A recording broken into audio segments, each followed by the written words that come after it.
ఎక్కడ ఇద్దరు ముగ్గురుంటే వారి మధ్యన నేను ఉంటానన్నారు. మీరు మాతో ఉన్నారు ప్రభా. ఇక్కడ వచ్చిన ప్రతి బిడ్డతో మీరు మాట్లాడండి. దీన్ని పరిచర్య అంతటిని ప్రభా మీరు దీవిస్తూ వచ్చారు. స్తోత్రాలు ప్రభా. మీకే మహిమ చెల్లిస్తున్నాం. స్తుతులు అందుకోనండి. రావాల్సిన బిడ్డల్ని మీ సన్నిధికి నడిపించండి ప్రభా. ఈ సమయమంతా కూడా ప్రభా మాకు దీవెనగా, మీకు మహిమగా ప్రభా ఈ సమయాన్ని మీరు వాడుకోండి. అత్యున్నతంగా మీ నామాన్ని హెచ్చించుకోమని యేసు నామంలో అడిగి వేడుకుంటున్నాం తండ్రి. ఆమేన్.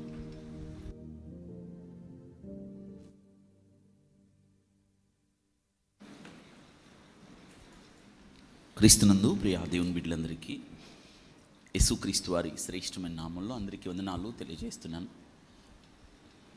ఈరోజు ఒక చిన్న వాక్య భాగాన్ని నేను మీతో పంచుకోవడానికి ఇష్టపడుతున్నాను. మీరు దీనికి ఏం పేరు పెట్టుకుంటారో మీ ఇష్టం. ఇది మాత్రం ఇట్స్ వెరీ ఇంపార్టెంట్ మెసేజ్. చిన్న మెసేజ్, చిన్న వర్తమానం, కానీ అవసరమైన వర్తమానం. ఒక స్టడీ లాగా, చివరి ప్రశ్నకు జవాబు మీరు చెప్పులాగా జీవితం అర్థం తెలుసుకొని సిద్ధపడి వెళ్ళాలి. ఇది దినాన మీరు వినే శ్రేష్టమైన వర్తమానం. స్క్రీన్ మీద మీకు ఒక టైటిల్ కనిపిస్తూ ఉంది. ఒక్కసారి దాన్ని మీరు చదివితే మీకు చాలా మట్టుకు మీకు అర్థం చేసుకోవడానికి అవకాశం ఉంటుంది. ఇద్దరు విద్యాధికుల ఆకస్మిక మరణాలు, ఎన్నో పాఠాలు. ఈ రెండు గత నెలలో, చివరి నెలలో జరిగిన సంఘటనలు ఇవన్నీ కూడా. మీకు అందులో ఒక వ్యక్తి కార్డియాక్ సర్జన్ గుండెపోటుతో మృతి, ఆకస్మిక మృతి అని చూశారు. ఏం జరిగింది? ఇంకొక వ్యక్తి మీకు కనిపిస్తూ ఉన్నాడు. ఆయన కూడా ఆకస్మికంగా చనిపోయాడు. ఇద్దరు మరణాలు మనకి ఒక దుఃఖాన్ని, విషాదాన్ని, జీవితము అంటే ఏంటో, జీవిత దృక్పథాన్ని తెలుసుకోవడానికి ఎన్నో పాఠాలు మిగిల్చి వెళ్ళారు వాళ్ళు. ఇద్దరు చదువుల్లో ఉన్నతంగా, చదువులో ఆకాశం అంతా ఎదిగాము అనే మాట వింటుంటాం కదా. ఉన్నతంగా చదివిన వారే వారి కెరీర్లో ఇంకా చదవడానికి కూడా ఏం మిగిలేదు. ఒక వ్యక్తి వైద్యుడు, మరొక వ్యక్తి ఇంజనీర్. ఇద్దరు వారి వారి వృత్తిలో ప్రతిభావంతులు. ఇద్దరు కూడా, ఇద్దరికి 40 సంవత్సరాల దగ్గర ఉన్నాయి అంతే. మరణం వారిద్దరిని ఆకస్మికంగా పలకరించింది. ఇద్దరు చనిపోయారు. మనమేమనుకుంటామంటే చాలాసార్లు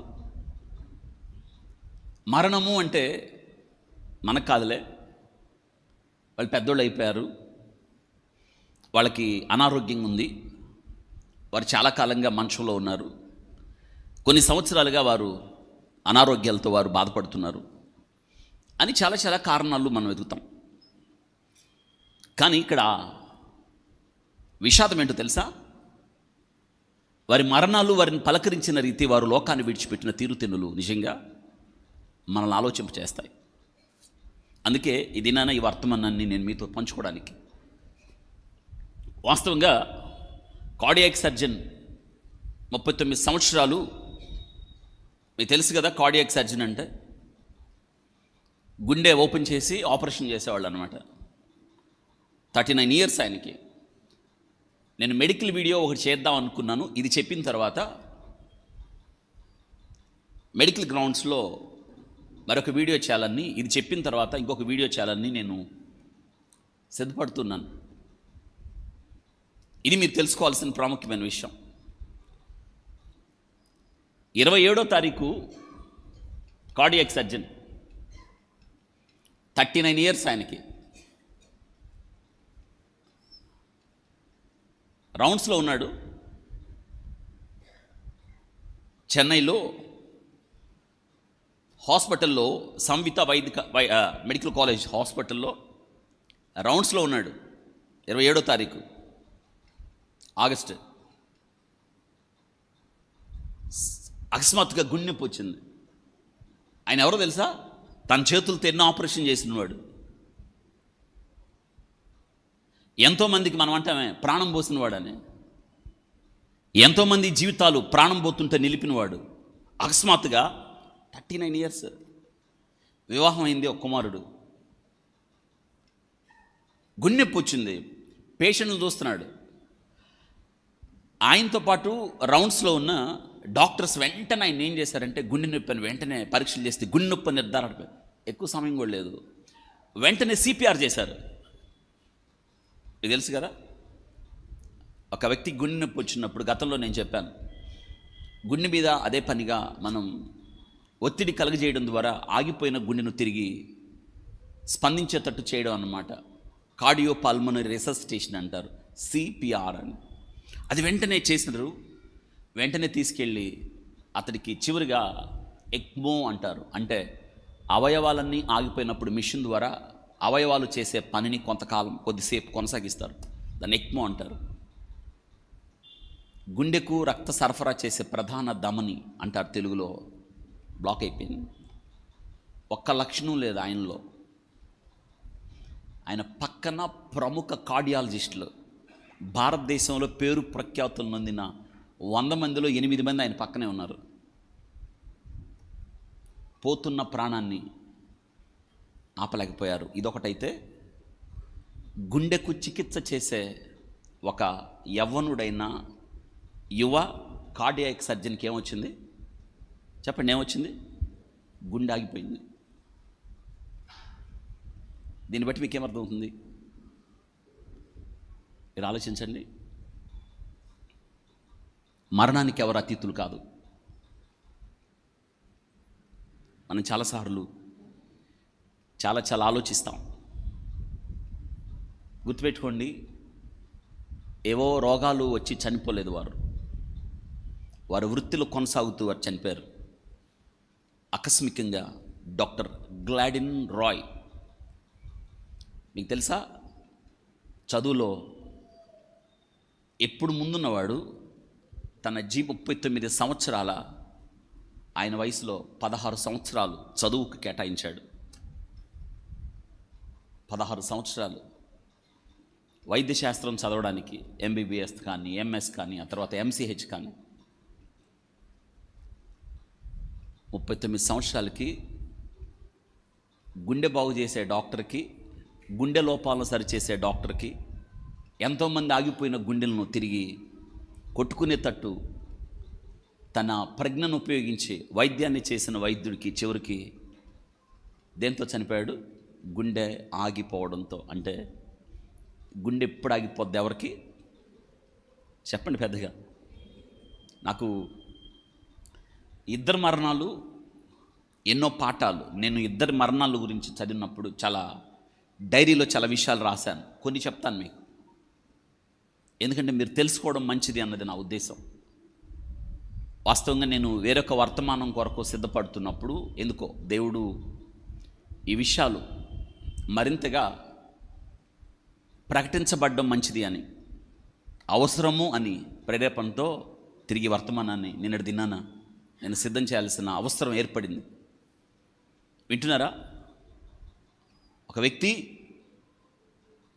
గుండె బాగు చేసే వైద్యుడు డాక్టర్ గ్లాడిన్ రాయ్ చివరికి దేంతో చనిపోయాడు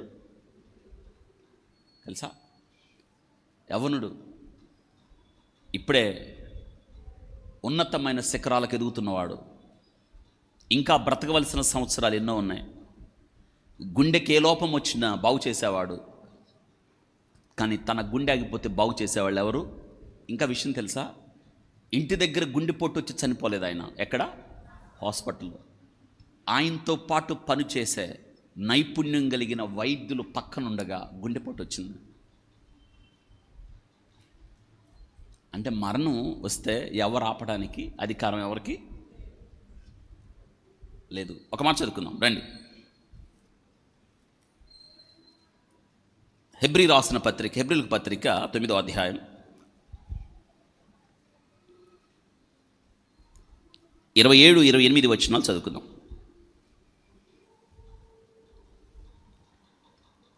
మనుషులు ఒక్కసారే మృతి పొందవలెనని నియమించబడెను, ఆ తరువాత తీర్పు జరుగును.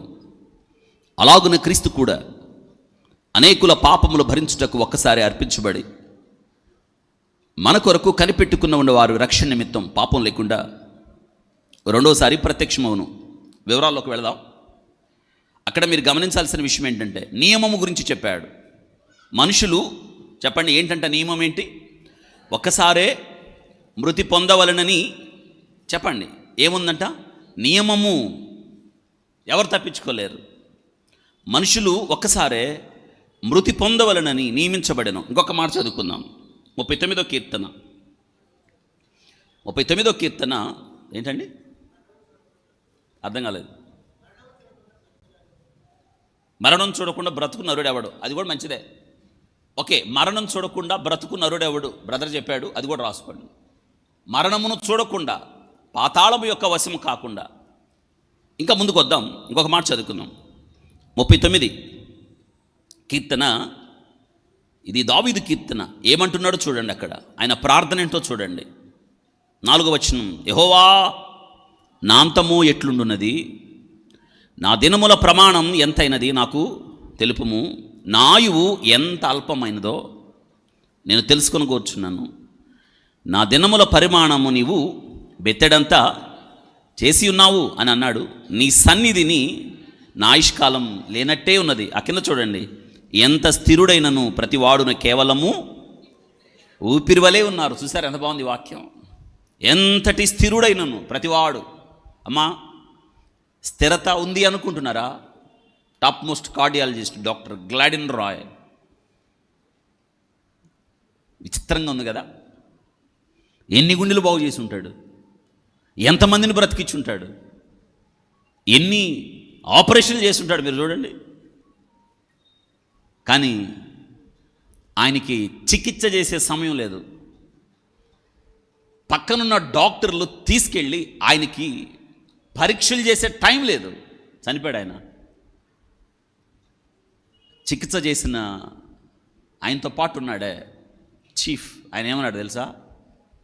ఆయన మరణాన్ని నేను ప్రకటించలేకపోతున్నాను, ఇంతమంది డాక్టర్లు చుట్టూన్నప్పుడు, అది కాక గుండెకి సంబంధించిన వైద్యులు ఆయన ప్రక్కనే ఉన్నప్పుడు ఆయన ప్రాణాన్ని విడిచాడు. వృద్ధుడై విడిచాడా? లేదు. ఏమన్నా అనారోగ్యంగా ఉండి విడిచాడా? మంచంలో ఏమన్నా ఉన్నాడా?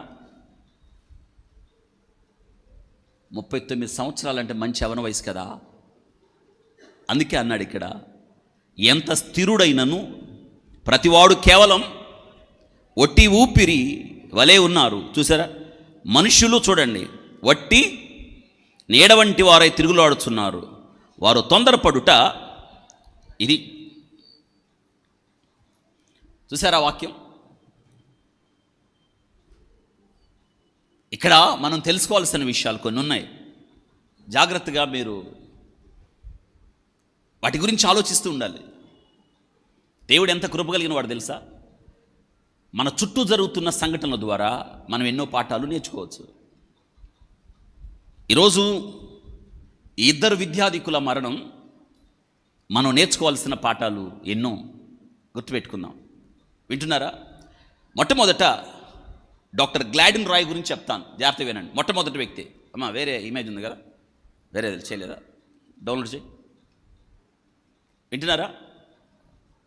డాక్టర్ గ్లాడిన్ రాయ్ హాస్పిటల్లో, సవితా వైద్య కళాశాల, దానిలో ఏం చేస్తున్నారంటే కార్డియాలజిస్ట్గా పనిచేస్తున్నారు. సర్జన్ ఆయన, సర్జన్.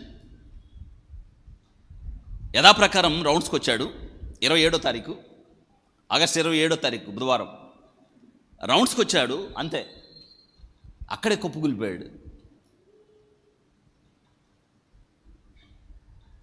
వెంటనే పక్కన ఉన్న డాక్టర్స్ ఆయన చికిత్స చేశారు. వెంటనే ఆయన్ని తీసుకొని ఎక్కడికి వెళ్ళారంటే ఎమర్జెన్సీకి తీసుకెళ్ళారు. అక్కడ సిపిఆర్ చేశారు, వీలు కాలేదు. మళ్ళీ వెంటనే ఆయనకి ఏం చేశారంటే తొందరగా ఎమర్జెన్సీ ఉంటుంది కదా, తొందరగా ట్రీట్మెంట్ ఇచ్చారు. వీలు కాలేదు. ఇక ఎక్మో పెట్టారు. మీకు ఎక్మో అనే పదం తరచుగా మీరు వింటా ఉన్నారు. మీకు గుర్తుందా? తెలుగు ఇండియాలో టాప్ ప్లేబ్యాక్ సింగర్ బాలసుబ్రహ్మణ్యం గారు, ఆయన కోవిడ్తో చివరి దశలో ఉన్నప్పుడు ప్రముఖంగా మీకు ఎక్మో అనే మాట వినిపించుంటుంది. ఆ మిషన్ అంటే ఊపిరితిత్తులు, గుండె అవి పని చేయనప్పుడు వాటికి విశ్రాంతి ఇవ్వడానికి మిషన్ పెడతారనమాట. అంటే మిషన్ చేస్తుంది. ఆయనకి పెట్టినప్పుడు నేను ఒక వీడియో చేశాను. నన్ను చాలామంది అడిగారు, ఎక్మో మిషన్ అంటే ఏంటండి, ఎక్మో మిషన్ ఎలా పనిచేస్తుంది అని. Doctor G R A, doctor G L A D I L ఆర్ఓవై.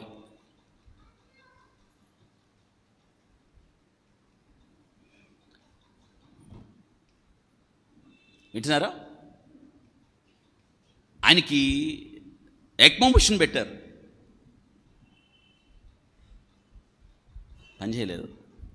అప్పటికే ఏం తెలిసారంటే గుండెకు రక్తం సరఫరా చేశా. మరి ఏదో కారణం ఉండాలిగా. మీకు గుర్తుందా? చనిపోవడానికి ఏదో ఒక కారణం. అందుకే వాక్యం ఏం చెప్తుంది తెలుసా?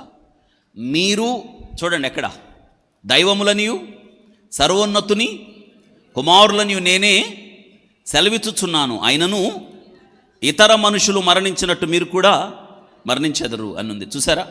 ఇతర మనుషులు మరణించినట్టు ఎక్కడుంది అది? 82వ కీర్తన రండి, 6వ వచనం. 82వ కీర్తన 6వ వచనంలో, మీరు దైవములనియు మీరందరూ సర్వోన్నతుని కుమారులనియు నేనే సెలవిచ్చుచున్నాను అని చెప్పాడు. ఎవరంట మనం? దైవములు. తర్వాత మీ అందరూ సర్వోన్నతుని కుమారులు. ఎంత ఆధిక్యత ఇచ్చాడు దేవుడు. గొప్పవాళ్ళే మీరు. అవును, దేవుడు మనతో మాట్లాడుతున్నాడు విషయం. మీరందరూ దైవములనియు సర్వోన్నతుని కుమారులనియు నేనే సెలవిచ్చుచున్నాను అని, అయినను మరణానికి ఏ తేడా లేదని చెప్తున్నాడు. ఏదో ఒక రీజన్, ఏదో ఒక కారణం చనిపోవడానికి. వింటున్నారా? అయినను ఇతర మనుషులు, చెప్పండి, ఇతర మనుషులు మరణించినట్లు, చనిపోవున్నట్లు మీరు కూడా, మీకు అర్థం అవడానికి. కోవిడ్లో చాలామంది చనిపోయారే. అందులో దైవ సేవకులు ఉన్నారు, విశ్వాసులు ఉన్నారు, పరిశుద్ధులు ఉన్నారు, దేవుని పిల్లలు ఉన్నారు, క్రైస్తవులు ఉన్నారు. అమెరికాలో కొన్ని చర్చిలు 1,000 మంది పైగా చనిపోయారు. మరణానికి ఏ తేడా లేదు. వింటున్నారా? ఏ భేదం లేదు మరణానికి. మీరు దైవములనియు సర్వోన్నతుని కుమారులనియు నేనే సెలవిచ్చుచున్నాను, అయినను ఇతర మనుషులు మరణించినట్లు. విమానం వెళ్తుంది, ఎయిర్ క్రాష్ అయింది. గుజరాత్లో అహ్మదాబాద్లో ఏమైంది? విమానం కూలిపోయినప్పుడు ఒక్కడే బతికాడు, చాలామంది చచ్చిపోయారు, కాలిపోయారు. ఇప్పుడు నా ప్రశ్న ఏంటంటే, అందులో దేవుని యందు విశ్వాసం ఉంచిన వారు లేరు అనుకుందామా? ఉన్నారు. ప్రార్థించేవారు లేరు అనుకుందామా? ఉన్నారు. దాని అర్థం ఏంటంటే, మరణించడానికి ఏదో ఒక కారణం కావాలి. అయితే మన సమయం ఎప్పుడు వచ్చునో ఎవరికి? అది దేవునికే తెలుసు. అందుకే మనం సిద్ధపాటు కలిగి ఉండాలి. ఈ వాక్యం ద్వారా, ఇద్దరు మరణాల ద్వారా మీకు తెలియజేస్తుంది ఏంటంటే, అవును, మనం అనుకుంటాం కానీ చాలాసార్లు అన్నిటికన్నా కష్టమైన వృత్తి ఏదన్నా ఉందంటే వైద్య వృత్తి అండి. మీకు తెలుసా? భారతదేశంలో వినాలి, మీ అందరూ వినాలి. మీరు ఊరికే డాక్టర్లను తిట్టి, వారి మీద అరిచి, హాస్పిటల్ పగలగొట్టి, చాలామంది పేషెంట్ చనిపోయినప్పుడు నానా హడావుడి చేసేస్తూ ఉంటారు. అందాకెందుకు, మన హాస్పిటల్ తలుపు బాలు కొట్టాడు ఎక్కడొక్కడో. హాస్పిటల్లో తీసుకొచ్చారు, ఇక్కడ పిల్లవాడే హాస్పిటల్లో తీసుకొచ్చిన తర్వాత ఆమెకి గత కొన్ని రోజులుగా బాగాలేదంట. ఇంటికి తీసుకెళ్తానంటే నేను రౌండ్స్కి వెళ్ళి, ఉంచండిలే, బాగాలేనట్టుంది, ఉంచండిలే అని చెప్పాను.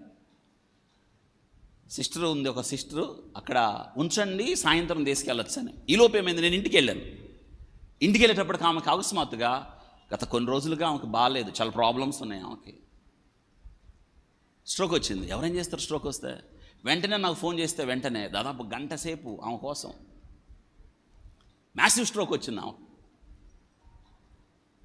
వీలుగాల. ఇంకో డాక్టర్ సపోర్ట్ తీసుకున్నాం, వీలుగాల, చనిపోయింది. అస్సలు వాళ్ళు చేసిన హడావుడండి. ఏం చెప్పారు తెలుసు? వెళ్ళి ఆడ తీసుకెళ్ళాం, అనవసరంగా చచ్చిపోయిందామా, వేరే చోట తీసుకెళ్తే బతికేది.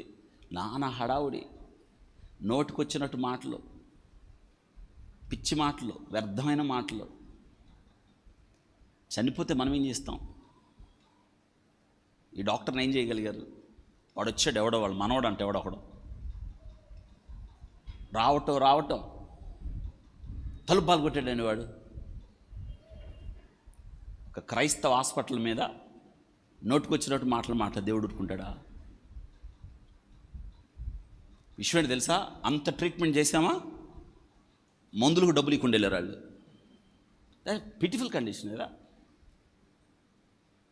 వాళ్ళ కూతురు ఎవరో మరి చెప్తున్నారంటే ఏంటంటే, పెద్ద హాస్పిటల్ తీసుకెళ్తే బాగుండేదని. టైం వస్తే ఎవరేం చేయలేరు. ఉచితంగా వైద్య సేవలు పొందుతూ, అరే ఇక్కడ దేవుని బిడ్డలు పరిచర్య చేస్తున్నారు అనే గౌరవం లేకుండా వాడు తలుపు బాలు కొడుతుంటే ఆపద్దా? ఇదొకటి అడ్డం వస్తుంది మనకేం చేయాలన్నా. మన మౌనం దేవుని సమాధానం. వింటున్నారా? మనం చాలాసార్లు ఏం చేస్తాం తెలుసా? ఈ పని చేస్తాం. హాస్పిటల్ పగలగొట్టడం, నోటుకొచ్చినట్టు తిట్టడం. భారతదేశంలో మీరు అర్థం చేసుకోవాలి, ఇది మన ఆయుష్ ఎక్కువగా జపాన్ వాళ్ళు బ్రతుకుతారు. ఆయుష్ ఇటలీ, చాలా ముసలోళ్ళు ఉంటారు ఇటలీలో, వాళ్ళు ఎక్కువ కాలం బ్రతుకుతారు. జపాన్లో ఎక్కువ కాలం. ఎందుకంటే వాళ్ళ జీవన విధానం, వాళ్ళు తినే తిండి, వాళ్ళ శారీరక ఆరోగ్యం, వాళ్ళకి లైఫ్ స్పాన్ ఎక్కువ. భారతదేశంలో మనం ఎంతకాలం బతుకుతాం తెలుసా? 69 నుంచి గుర్తుపెట్టుకోవాలి, 72 సంవత్సరాలు మన సగటు ఆయుష్. అంతే బతుకుతాం. మన సగటు ఆయుష్ ఏంటంటే 69 సంవత్సరాల నుంచి 72 సంవత్సరాల దాకా. కానీ దుఃఖకరమైన విషయం ఏంటి తెలుసా? భారతదేశంలో ప్రత్యేకంగా వైద్యులు బ్రతికే సంవత్సరాలు ఎన్నో తెలుసా? సగటు ఆయుష్ 50 ఏళ్ళు బతుకుతాడు వైద్యుడు. ఎందుకు తెలుసా? తీవ్రమైన ఒత్తిడి. మీరు టయానికి అన్నం తినాలి అని చెప్తాడు, కానీ ఆయన అన్నం తింటానే టైం ఉండదు. మీరు టయానికి మందులు వేసుకోవాలని చెప్తాడు, కానీ ఆయనకి మందులు వేసుకునే సమయం ఉండదు. మీరు ప్రతిసారి వచ్చి చెకప్ చేయించుకోవాలని చెప్తాడు, కానీ ఆయన అన్నాడు ఆయన కోసం ఆయన చెకప్ చేయడు కదా. ఒక ఆపరేషన్ చేసి ఇంటికి వెళ్తాడు, ఒక రోగిని చూసి ఇంటికి వెళ్తాడు. ఇంటికి వెళ్ళి అన్నం తినే టైంలో లేదా విశ్రాంతి తీసుకునే టైంలో మళ్ళీ ఫోన్ చేస్తారు హాస్పిటల్ నుంచి, కేసు బ్యాడ్ అయిపోయింది రండి అని. తీరా ఆయన వచ్చేలోపు కేసు బ్యాడ్ అయింది అనుకోండి, తలుపు బాలు కొడతారు. ఇదే కదా చేసే పని. మారాలి. వింటున్నారా? పాత జీవితాన్ని జీవించొద్దు. బుద్ధి లేని బ్రతుకులు బ్రతకూడదు. మనం గౌరవించాలి. ఎంతో కష్టపడి చదివితే కానీ డాక్టర్లు కాలేదు వాళ్ళు. నేనేదో డాక్టర్ అయ్యుండి నేను డాక్టర్గా మాట్లాడుతున్నాను వాళ్ళ పక్షాన అనుకోవద్దు. వాళ్ళ బాధలు ఎవరో తెలుసు. నేను ఆశ్చర్యపోయానండి. భారతదేశంలో సగటు వైద్యుల యొక్క బతికే కాలం 50 ఏళ్ళు. కారణం ఏంటో తెలుసా? వాళ్ళు పరికే తీవ్రమైన ఒత్తిడి, వారు వెళుతున్న తీవ్రమైన భయంకరమైన పరిస్థితులు. వింటున్నారా? ఇది మీరు తెలుసుకోవాల్సిన విషయం. మేలు పొంది కీడు చేయకూడదు కదా. ఇప్పుడు ఎవరు చేర్చుకోకపోతే కదా మిమ్మల్ని వాళ్ళు చేర్చుకున్నారు. వైద్యం చేశారు కదా, చనిపోతే ఆయన ఏం చేస్తాడు? వింటున్నారా? ఈ వైద్యుడు డాక్టర్ గ్లాడిన్ రాయ్ తెలుసా? 39 సంవత్సరాలు తన జీవితంలో ఎక్కువ కాలం 16 సంవత్సరాలు వైద్య వృత్తి చదవడానికి, అప్పుడే తన వైద్య వృత్తిని ప్రారంభించాడు. దుఃఖకరం కదా. గుండె బాగు చేసే డాక్టర్కి గుండె బాగు చేయించుకునే టైం కూడా లేదు. ఎంతోమంది ప్రాణాలు పోతుంటే పట్టుకున్న డాక్టర్కి తన ప్రాణాన్ని పోతుంటే పట్టుకునేవాళ్ళు లేడు. ఎంతోమంది కుప్ప కూలిపోయిన వారు ఈయన దగ్గరికి తీసుకొచ్చిన తర్వాత గుండెకు ఆపరేషన్ చేసి బ్రతికించిన వాడు తనకు ఒక రోగం ఉందని, తనకి గుండెకు సరఫరా చేసే రక్తనాళం పుడిపోయిందని కనీసం తెలీదు. మీకు చాలా విషయాలు ఒక విషయం తెలుసా? ఏంటి తెలుసా? మనం ఆరోగ్యవంతులుగానే ఉన్నాం, కానీ నువ్వు ఆరోగ్యవంతుడివే. బాంబేలో ఒక ఫేమస్ హాస్పిటల్ ఉంది, సేమ్ ఆయన కూడా కార్డియాలజిస్టే. ఆ ముందు రోజే టెస్టులు చేయించుకున్నాడంట, ఎవ్రీథింగ్ నార్మల్, అంత బాగుంది. టెస్టులు చేయించుకున్నాడు. టెస్టులు చేయించుకున్న తర్వాత రోజే ఏమైంది తెలుసా? ఇంటికి వెళ్ళాడు, పిల్లలతో కూర్చొని భోంచేస్తున్నాడు, అన్నం కలుపుకున్నాడండి. అన్నం దగ్గర ఉంది, చెయ్యి ఉంది, గుండెపోటుతో చచ్చిపోయాడు ఆయన. దీన్ని బట్టి నా టెస్టులు బాగున్నాయి, నా ఆరోగ్యం బాగుంది, నేను బలంగా ఉన్నాను అనుకోవడానికి వీల్లేదు. వింటున్నారా? కన్నడ యాక్టర్ అప్పు అంటారు ఆయన్ని, తెలుసా? ఆయన పేరు నాకు తెలియదు కానీ అప్పు అంటారు. రాజకుమార్ గారు కుమారుడు, ఏం పేరండి? ఎస్ అండి, పునీత్. ఎస్, చాలా ఫాలోయింగ్ ఉంది ఆయనకి. At the same time I like him very much. ఎందుకో తెలుసా? Is a good human. ఆయన చనిపోయిన తర్వాత నేను ఆయన గురించి చదివినప్పుడు బర్స్ట్ ఇన్ టు టీయర్స్. ఆయన సినిమా యాక్టరే కానీ అనాథలను పోషిస్తున్నాడు, వేల మందిని, దిక్కులేని వాళ్ళని చదివిస్తున్నాడు. ఆయన ఎంత ఫిజిక్ ఉంటాడు తెలుసా? ఆయన ఎంత ఎక్సైట్ చేస్తాడు తెలుసా? ఏ అనారోగ్యం లేదు, ఆకస్మికంగా గుండెపోటు వచ్చి చనిపోయాడు. మీకు తెలుసు, ఆయన మరణం భారతదేశంలో ఒక విషాదాన్ని మిగిల్చింది. సేమ్ మన తెలుగు రాష్ట్రంలో జగన్ గారి గవర్నమెంట్లో గౌతమ్ రెడ్డి గారు అని ఉన్నాడు, ఐటీ మినిస్టర్ అనుకుంటాను, ఐ థింక్. చాలా ఫిజిక్ అయింది, మంచి ఎక్సర్సైజ్ బాడీ, ఏ అనారోగ్యం లేదు. కానీ జిమ్కి వెళ్ళి వచ్చాడు, గుండెపోటుతో చనిపోయాడు. ఇవన్నీ ఎందుకు జ్ఞాపకం చేస్తున్నానంటే, మరణం ఏ దిక్కు నుంచి వస్తుందో తెలియదు. పలానోళ్ళే చనిపోతారంటానికి వీల్లేదు. వాక్యం అదే చెప్తుంది. మీరు దైవములనియు సర్వోన్నతుని కుమారులనియు నేనే సెలవిచ్చుచున్నాను, అయినను ఇతర మనుషులు మరణించినట్లు మీరు కూడా మరణిస్తారన్న. అందుకే మోషే గారి ప్రార్థన, ప్రభువా నా దినముల ప్రమాణం ఎంత అల్పమో నాకు తెలియజేయి అని చెప్తున్నాడు. వింటున్నారా? ఇంకొక చూడండి, ఇక్కడ మనం తెలుసుకోవాల్సిన విషయం ఏంటంటే, ఇంకొక వ్యక్తి కనిపిస్తూ ఉన్నాడు మీకు పక్కన, మంజు ప్రకాష్, బెంగళూరు, ఫ్రమ్ బెంగళూరు, 42 years ఈయనకి. ఈయన మరణం మరింత విచిత్రం. వింటున్నారా? తీయలేదా? అవి డౌన్లోడ్ చేయలేదా?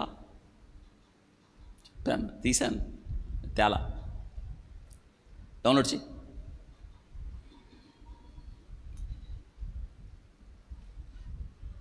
ఆ పక్కన చూడండి, పక్కన మీకు ఒక వ్యక్తి కనిపిస్తూ ఉన్నాడు బ్లూ దానిలో. ఆ పక్కన ఏం కనిపిస్తుంది తెలుసా మీకు? పక్కన కనిపిస్తుందా? ఏంటి కనిపిస్తుంది? పాము కనిపిస్తుంది. ఈయన మంజు ప్రకాష్, 42 years ఈయనకి. బెంగళూరులో సాఫ్ట్వేర్ TCSలో ఈయన గ్రూప్ లీడర్. ఈయన 42 years. ఆగస్టు 29వ తారీఖు శుక్రవారం అనుకుంటా, శుక్రవారం మధ్యాహ్నం 12 గంటలకి ఈయన ఏం చేశాడంటే, 12 గంటలకి బయట చెప్పులు ఉన్నాయి, చెప్పులు వేసుకొని చెరుకు రసం కొనుక్కొచ్చుకోవడానికి వెళ్ళాడంట కిందకి. అందులో పాము ఉందండి. ఆ పాము ఆయన్ని కాటేసింది. 12 గంటలకు పాము కాటేసిన సంగతి తెలియలేదు, పాము అందులోనే ఉంది. క్రాక్స్ వేసుకున్నట్టున్నాడు ఆయన, అంటే క్లోజ్ అయి ఉంటుంది కదా ముందు. ఆయనకు అర్థం కాలేదు. వెళ్ళాడు, చెరుకు రసం తెచ్చుకున్నాడు, తాగేశాడు, రూమ్లోకి వెళ్ళి పడుకున్నాడు. ఆ ఇంట్లో పనివాడు వచ్చేటప్పటికల్లా ఏంటంటే, లోనకి వెళ్ళేటప్పుడు ఆ చెప్పు బయట ఇచ్చింది, అందులో పాము ఉంది. ఆ పాము కూడా చచ్చిపోయి ఉంది. ఈయనకు ఒక్కసారి ఆశ్చర్యం అయిపోయి ఏం అర్థం కాలేదు. పరిగెత్తి లోన చూస్తే లోన ఈ చెరుకు రసం తెచ్చుకున్న ఆయన నురుగ్గక్కుని ఉన్నాడు. వెంటనే ఆ ఇంటి వాళ్ళ ఫ్యామిలీకి ఆ పనివాడు సమాచారం అందించినప్పుడు వాళ్ళు పరిగెత్తుకుంటూ వచ్చారు. కింద ఉన్నవాళ్ళు, పాము కాటేసింది. ఎందుకు తెలియలేదంటే, లాస్ట్ ఇయర్ ఆయనకి ఆపరేషన్ జరిగి ఈ కాలు స్పర్శపోయిందంట. చూడండి, అందుకే పాము కరిసిన సంగతి ఆయనకి ఇంకా దుఃఖకరం. ఏంటంటే, ఆ పాము వచ్చి అక్కడ ఎందుకు చేరాలి? చెప్పులో. మీరు ఎన్నిసార్లు చెప్పులు వేసుకొని ఉంటారు, ఇదిలిచ్చరు, బూట్లు వేసుకుంటారు, చెయ్యి పెట్టి చూస్తారు. మళ్ళీ విచిత్రం. మీకు నేను నైట్ డ్యూటీలో ఉన్నప్పుడు ఉదయాన్నే, అప్పుడు పోలీస్ సెలక్షన్ జరుగుతున్నాయి, ఆల్మోస్ట్ 10 సంవత్సరాలు అయింది. ఇక్కడ ఇప్పుడు దండుబాట అంటారే, ఐడియా ఉంది కదా, దండుబాట అని. ఆ దండుబాట దగ్గర ఒక పిల్లడు పోలీస్ సెలక్షన్కి రెడీ అవుతున్నాడు. పోలీస్ సెలక్షన్ రెడీ అవుతుంటే వాడు చూడండి, ఏ టైం ఎలా ఉంటుందో తెలీదు. పోలీస్ సెలక్షన్కి వెళ్తా ఉంటే కిటికీకి పైన ఒకటి కడతారు, దాన్ని ఏమంటారు, పోర్టుకోన్ అనేది, ఎలివేషనా, లెంట్, ఓకే, దాన్ని పట్టుకొని ఎక్సర్సైజ్ చేస్తున్నాడు, పైకి కిందకి పైకి కిందకి పైకి కిందకి. దాని మీద ఉంది పెద్ద పాము. వీడు పైకి కిందకు ఒకసారి చూసింది, రెండోసారి వేసేసింది. నేను పాము కాటుకి ట్రీట్మెంట్ చేయడంలో మీ అందరికీ తెలుసు, నేను సూపర్ స్పెషాలిటీ. వాడి టైము దేవుడు ఆయుష్ ఇచ్చాడు. అందుకే నేను ఆ రోజు డ్యూటీలో ఉన్నా, ఏ కుంజం ఉన్నా 5:30కి ఎత్తుకొచ్చేసారు వాడిని. కరవడం కూడా ఏడగరిసింది తెలుసా, మినిట్స్లో చచ్చిపోతాడు ఇక్కడ గరిస్తే. ఎందుకో తెలుసా, కాలు మీద గరిసిన అక్కడి నుంచి విషయం పైకి వెళ్ళటానికి టైం పడుతుంది సరాసరిగా. నేను చాలా పాములు కరవటం చూశాను, కానీ వీడిని కరవటం కాదు, పీకేసింది పాము. అసలు స్వైపర్ తీసుకొచ్చారండి. అసలు ఎట్లా ఉందంటే పరిస్థితి, తెచ్చేటప్పటికి నేను అటువంటి కేసులు ఏది చూడలేదు, బతికిన కేసు కూడా ఏది చూడలేదు. అదే మీకు 2 మాటలు చెప్పాలి తెలుసా, చాలా కేసులు, చాలా పాంగర్సిన కేసులు చాలా ట్రీట్ చేశాం, కానీ వాడిని తెచ్చిన తర్వాత తెలుసా, తెచ్చిన తర్వాత వామిటింగ్ వస్తుంది అన్నాడు. సిస్టర్ తెచ్చేవాడికి వామిటింగ్ బేషన్ ఇచ్చిన తర్వాత వామిట్ చేసుకున్నాడండి. శరీరంలో ఉన్న రక్తం అంతా కక్కేశాడు, ప్యూర్ బ్లడ్. హాస్పిటల్ వార్డ్ అంతా బ్లడ్డే. అన్కాన్షియస్లోకి వెళ్ళాడు. మీరు ఆశ్చర్యపోతారు, నాకు ఇప్పటికీ ఇక్కడికి వస్తాడు, చర్చికి వస్తాడు. ఇప్పుడు బాప్తిసం తీసుకున్నాడు. ఎందుకు ఈ మాట చెప్తున్నానంటే, చచ్చిపోయేవాడు సరైన సమయానికి తెచ్చేశారు. సరైన సమయంలో ట్రీట్మెంట్ అలా ఇలా స్టార్ట్ చేయాల, అగ్రెసివ్గా స్టార్ట్ చేసాం. ఇంకో డాక్టర్ని సపోర్ట్ పిలిచాను, మత్తు డాక్టర్ని, ఎందుకంటే వెంటిలేటర్ వేయాల్సి వస్తుంది అని. బతికాడు. చచ్చిపోతాడు అనుకున్నాం. ఇంకా గొప్ప విషయం ఏంటి తెలుసా, పోలీస్ అయ్యాడు. పోలీస్ అయ్యాడు. చూసారా, పాము ఆ లెంట్ మీద గోడ మీద ఉంది. వీడు ఎక్సర్సైజ్ చేసేటప్పుడు ఆ పాముకి ఏమనిపించిందో కట్టేసింది. చూసారా, ఆయన ఎప్పుడొచ్చి చేరిందో ఆ పాము, కాలు పెట్టగానే పాము ఆయన్ని కాటేసింది. దేవుడు ఎలా కాపాడుతున్నాడు చూడండి. నెల తరబడి చెప్పులు ఏడ ఉంటాయి, మనవి బూట్లు ఏడ ఉంటాయి, కనీసం వాటిని నిదిలిచ్చాం, తెచ్చి కాలుకు తగిలిస్తావు, లోనే ఉందో చూడవు. ఎవరు కాపాడుతున్నట్టు మనల్ని మీరు ఆలోచించారా? దేవుడు ఇక్కడ కాపాడుతున్నాడు. తీరా ఆయన్ని దించి హాస్పిటల్కి తెచ్చేలోపు చనిపోయాడు ఆయన. Bengaluru software engineer, 41 years. ఎందుకు ఈ 2 మరణాలు నేను మీకు చెప్పాల్సి వస్తుందంటే, అవును, ఎప్పుడు చనిపోతామో తెలియదు. ఎప్పుడు చనిపోతామో, ఎక్కడ చనిపోతామో, ఎలా చనిపోతామో. మనుషులు ఒక్కసారే మృతి పొందవలనని నియమించబడిను, ఆ తర్వాత తీర్పు జరుగును అని చెప్పాడు. మరణానికి ఏ భేదం లేదండి. అందుకే ఎంత స్థిరులైనను, నువ్వెంత గొప్పవాడివైనా సరే, ఎంత చదువున్నా, ఎంత బలమున్నా, ఎంత అధికారం ఉన్నా ఏవి పనికిరావు. సమయం వచ్చినప్పుడు వెళ్ళిపోవాలి. వాక్యం చెప్తుంది, మీరు దైవములనియు సర్వోన్నతుని కుమారులనియు నేనే సెలవిచ్చుచున్నాను, అయినను ఇతర మనుషులు మరణించినట్లు. వాళ్ళు దేవుని నమ్ముకున్నారు కదా, చచ్చిపోయారా? చచ్చిపోతారు. దేవుని నమ్ముకున్నారు, రోగాలు వస్తాయా? వస్తాయి. వీళ్ళేం అతిథులు కాదు, ప్రభు అదే చెప్పాడు. దేవుడు కాపాడచ్చు కదా, అవసరమైతే కాపాడతాడు. ఒక షిప్ ఉంది, వ్రెక్ అయింది, షిప్ మునిగిపోయింది. 1912లో టైటానిక్ మునిగిపోయింది. దేవుని నమ్ముకున్న వాళ్ళు చాలామంది ఉన్నారు, అందులో దైవ బిడ్డలు ఉన్నారు, పాస్టర్ ఉన్నాడు అందులో. ఆయన చనిపోయాడు. ఒక వ్యక్తిని బట్టి దేవుడు కాపాడడానికి అవకాశం ఉంది, కానీ సమయం వచ్చిన తర్వాత దేవుడు ముగించేసిన తర్వాత, దేవుడు రమ్మన్న తర్వాత, అందుకే కీర్తనకారుడు అన్నాడు, ఏం చెప్తున్నాడు తెలుసా? నేను పిండమునై ఉండగా నీ కన్నులు నన్ను చూచెను, నియమించబడిన దినములలో ఒక్కటైనను కాక మునిపోయిన ఆ దినములన్నీ నీ గ్రంథములో. అంతే, క్లోజ్. ఏమో నీ దినాలు ఎన్ని రాశాడో తెలియదు. అందుకే అయ్యా నాయువు ఎంత అల్పమైందో నేను తెలుసుకొనగొచ్చున్నాను అని చెప్పాడు. దేవుని యొక్క వాక్యపు వెలుగులో మన జీవితం ఏంటంటే ఎంత అల్పమైందో అని చెప్పాడు. అంటే దేవుని దృష్టిలో మన జీవితము లేనట్టే అని చెప్పాడు. అమ్మా, దీనికోసం ఈ పోరాటాలు, దీనికోసం ఈ పట్టింపులు, దీనికోసం ఈ యుద్ధాలు, పోరాటాలు, నథింగ్. ఏం లేదు మన జీవితంలో. వింటున్నారా? ఏమీ లేదు మన జీవితాల్లో. ఎట్లు వచ్చితేమో ఈ లోకమునకు అట్లే వెళ్ళిపోదుము అనే వాక్యం చెప్తుంది కదా. నేను దిగంబరినై వచ్చి తిని తిరిగి దిగంబరిన ఎక్కడికి వెళ్ళుదునని చెప్పాడు. అవును, ఏది తీసుకురాలేదు. పౌలు గారు తిమోతితో చెప్పాడు, తిమోతి ఈ లోకమునకు ఏమీ తీసుకురాలేదు, ఏమి తీసుకుని వెళ్ళాం. అందుకే అన్నాడు, అన్న వస్త్రములు కలిగిన వారమై వాటితో, అంతే, ఏమి తీసుకుని వెళ్ళమండి. నాది నాది నాది అన్నావే, ఏది నీది కాదు, ఏది నీ తీసుకుని వెళ్ళావు. 12 ఏళ్ళప్పుడు అలెగ్జాండర్కి వాళ్ళమ్మ చెప్పింది, లోకాన్ని జయించాలి, నువ్వు లోకానికి వీరుడు అవ్వాలి. కత్తి పట్టాడు, నేర్చుకున్నాడు. అలెగ్జాండర్ 13-14 ఏళ్ళు వస్తున్నప్పుడు ఒక గుర్రం వాళ్ళ ఇంటికి తేబడింది. గుర్రం మాట వింటలేదు.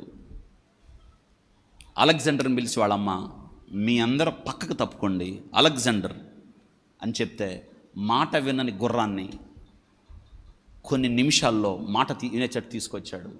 వాళ్ళ అమ్మకు నమ్మకం కలిగింది, నా కొడుకు ఈ ప్రపంచాన్ని జయిస్తాడని. జయించాడు. 33 ఏళ్ళకి జయించాడు. జయించడానికి ఏం లేదు. అలెగ్జాండర్ ఎక్కిన గుర్రం భూప్రపంచాన్ని తాకింది. అలెగ్జాండర్ గుర్రము తాకని నేల ఏదైనా ఉందా? లేదు. గుర్రం తాకేసిందంతా. కానీ తిరిగి వెళ్ళేటప్పుడు జయించాడు. 33 ఏళ్ళకి తిరిగి వెళ్ళేటప్పుడు ఇంటికి చేరలేదు.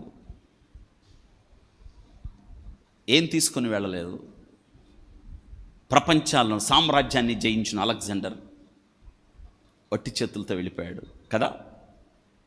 ఎంత చక్కని పాఠం ఆయనే చెప్పాడు. సమాధి పెట్టెకు చేతులు లోన బయట, అది సందేశం కదా. అంటే ఏం చెప్తున్నాడు? నేనేమీ తీసుకువెళ్ళట్లేదు. ఎంత మంచి సందేశం చెప్పాడు కదా. వట్టి చేతులతో వెళ్ళిపోతున్నాను అని చెప్పాడు. ఈరోజు రహస్యం ఏంటో తెలుసా? నువ్వు తీసుకెళ్లాల్సింది ఉంది. Doctor Gladin Roy, 39 years. వింటున్నారా? ఎంత జీవితం ఉందో కదా. కానీ తన సమయము ముగిసిపోయింది. మంజు ప్రకాష్, 42 ఇయర్స్. ఉన్నతంగా వారు వృత్తిలో ఎదుగుతున్నప్పుడు ఉన్నత విద్యాధికులుగా అనుకుని ఆకస్మిక మరణం వారిని తీసుకొని వెళ్ళిపోయింది. వారి కుటుంబాలకు విషాదాన్ని మిగిల్చింది. ఈరోజు మనం శ్రేష్టమైన పాఠాలు నేను మీకు చెప్తాను. That is death. మరణము గురించి చెప్తాను. స్క్రీన్ మీద మీకు డెత్ స్పెల్లింగ్, ఇందులో అన్ని పాఠాలే, మీరు రాసుకోండి, అర్థమైపోయింది. చివరిలో మీకు ఒక మాట చెప్పి నేను ముగిస్తాను. డెత్, DEATH అంటే ఏంటి అర్థం తెలుగులో? పెద్దగా చెప్పండి. మరణం, అంతే. డెత్ లేదా స్లైడ్ లేదమ్మా. డెత్, త్వరగా. ఇది డెత్లో వినండి, చాలా జాగ్రత్త మీరు ఆలోచిస్తే. డెత్ని మనం ఎలా అర్థం చేసుకోవాలి? వినండి. హాస్పిటల్లో ఒక వ్యక్తిని తీసుకొచ్చినప్పుడు డెత్ని, ఒక వ్యక్తిని తెచ్చిన తర్వాత చనిపోయాడంటే కుదరదు. ఈ వ్యక్తి చనిపోయాడంటే కాదు, రైట్, కేస్ షీట్ రాయాలి. నీవు ఈ వ్యక్తి చనిపోయాడని ఏ కారణాలతో చెప్పగలిగావు? ప్రోటోకాల్ ఉంటుంది. అప్పుడే డిక్లేర్ చేయాలి డెత్ని. అర్థమైందా? దాన్ని మరణం అంటారు. అంటే మరణం అంటే బైబిల్ ఏం చెప్తుందంటే, వైద్యశాస్త్రపరంగా మనం ఒకటి ఆలోచిస్తాం, కానీ శరీరము నుండి ఆత్మ వేరైపోవడాన్ని ఏమన్నాం? మరణం అన్నాం. మన్ను మునుపటి వల్లే మన్ను పోతుంది, ఆత్మ దానిని దయచేసిన దేవుని యొద్దకు వెళ్తుంది అనే మాట. మీకు డెత్లో అందులో ఎన్ని లెటర్స్ ఉన్నాయి? 5 ఉన్నాయి. 5 పాఠాలు బైబిల్ గ్రంథం ఏం చెప్తుందో సింపుల్, చాలా తేలిక. మీరు అర్థం చేసుకుంటే మరణానికి భయపడాల్సిన అవసరం లేదు. ఎప్పుడొచ్చినా రెడీ అన్నట్టుండాలి. నాకే భయం లేదు. ఎందుకో తెలుసా? మరణం గురించి ఎవరు భయపడతారంటే, మరణం గురించి తెలియని వాళ్ళు భయపడతారు. వింటున్నారా? ఈరోజు మీకు అర్థం అవటానికి చెప్తాను. ఈ పండు తిను దినాన నిశ్చయముగా నువ్వేమవుతావు అన్నాడు. విన్నాడా? జాగ్రత్త వినండి. అవదినది తెచ్చి ఆదాముకి ఇచ్చింది. గుర్తుందా? ఏమయ్యారు వాళ్ళు? నువ్వు తిను దినాన నిశ్చయముగా నువ్వేమవుతావు. ఇంతకు వాడు బతుకున్నట్టు చచ్చినట్ట? కరెక్ట్గా చెప్పాలి ఆన్సర్. రెండో ప్రశ్న, పండు తిన్నప్పుడు వారు దిగంబరులమని తెలుసుకొనిరి అని ఉంది. ఇంతకు వాళ్ళకి ఇంతకుముందు బట్టలు ఉన్నాయా? ఇప్పుడే పోయినాయా? ఏంటి అంత వింతగా, అంత బాధగా, అంత దుఃఖంగా చూస్తున్నారంటే నేను అడిగిన 2 ప్రశ్నలు. ఆ ప్రశ్న జాగ్రత్తగా అర్థం చేసుకోండి. ఇప్పుడు పండు తిను దినాన నువ్వేమవుతావు? ఇంతకు ఆదాం పండు అవది అన్నది తెచ్చి ఎవరికి ఇచ్చింది? ఇద్దరు చచ్చినట్ట బతికినట్ట? చచ్చిపోయారా? బతుకున్నారా? ఇప్పుడు మీరు చెప్పేది ఏంటంటే శారీరకంగా బతుకున్నారు, ఆత్మంగా చచ్చారు అని. శుభ్రమైన పని. మరణం అంటే ఏంటో తెలుసా? సింపుల్, దేవుని నుండి వేరైపోవడం. That is death. మధ్యలో పాపము రావడమే డెత్. దేవుని సన్నిధిలో నుండి వెలివేయబడమే డెత్. దేవునిని కలుసుకోనంత దూరం వెళ్ళడమే that is death. That is separation. అదేనా మరణం. ఇప్పుడు దేవుడు చాలా జాగ్రత్త వినండి. దేవుడు వాళ్ళని ఏం చేశాడో తెలుసా? అలాగ బయటికి తరివేయాల. మీకు అర్థం అవ్వాలి చాలా జాగ్రత్తగా. ఇప్పుడు మరణం అంటే ఏంటో మీకు చెప్పడానికి నేను ఇష్టపడుతున్నాను. ఇప్పుడు దేవుడు వాళ్ళని అలాగ తరివేయాల, వాళ్ళ కోసం ఏర్పాటు చేశాడు.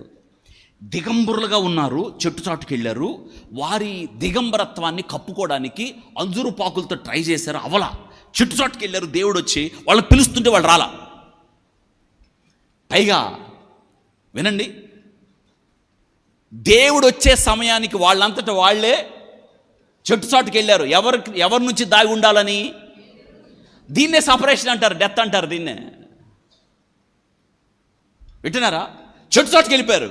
దేవుడు చూడండి వచ్చేమన్నాడు తెలుసా? ఆదామా ఎక్కడున్నావు? దేవుడు తెలియదు ఎక్కడున్నారో. మనం ఏడున్నావో తెలీదా? ప్రభువా నీ సన్నిధి నుండి నేను ఎక్కడికి వెళ్తాను? నేను ఆకాశముకి ఎక్కినా నీవు అక్కడున్నావు.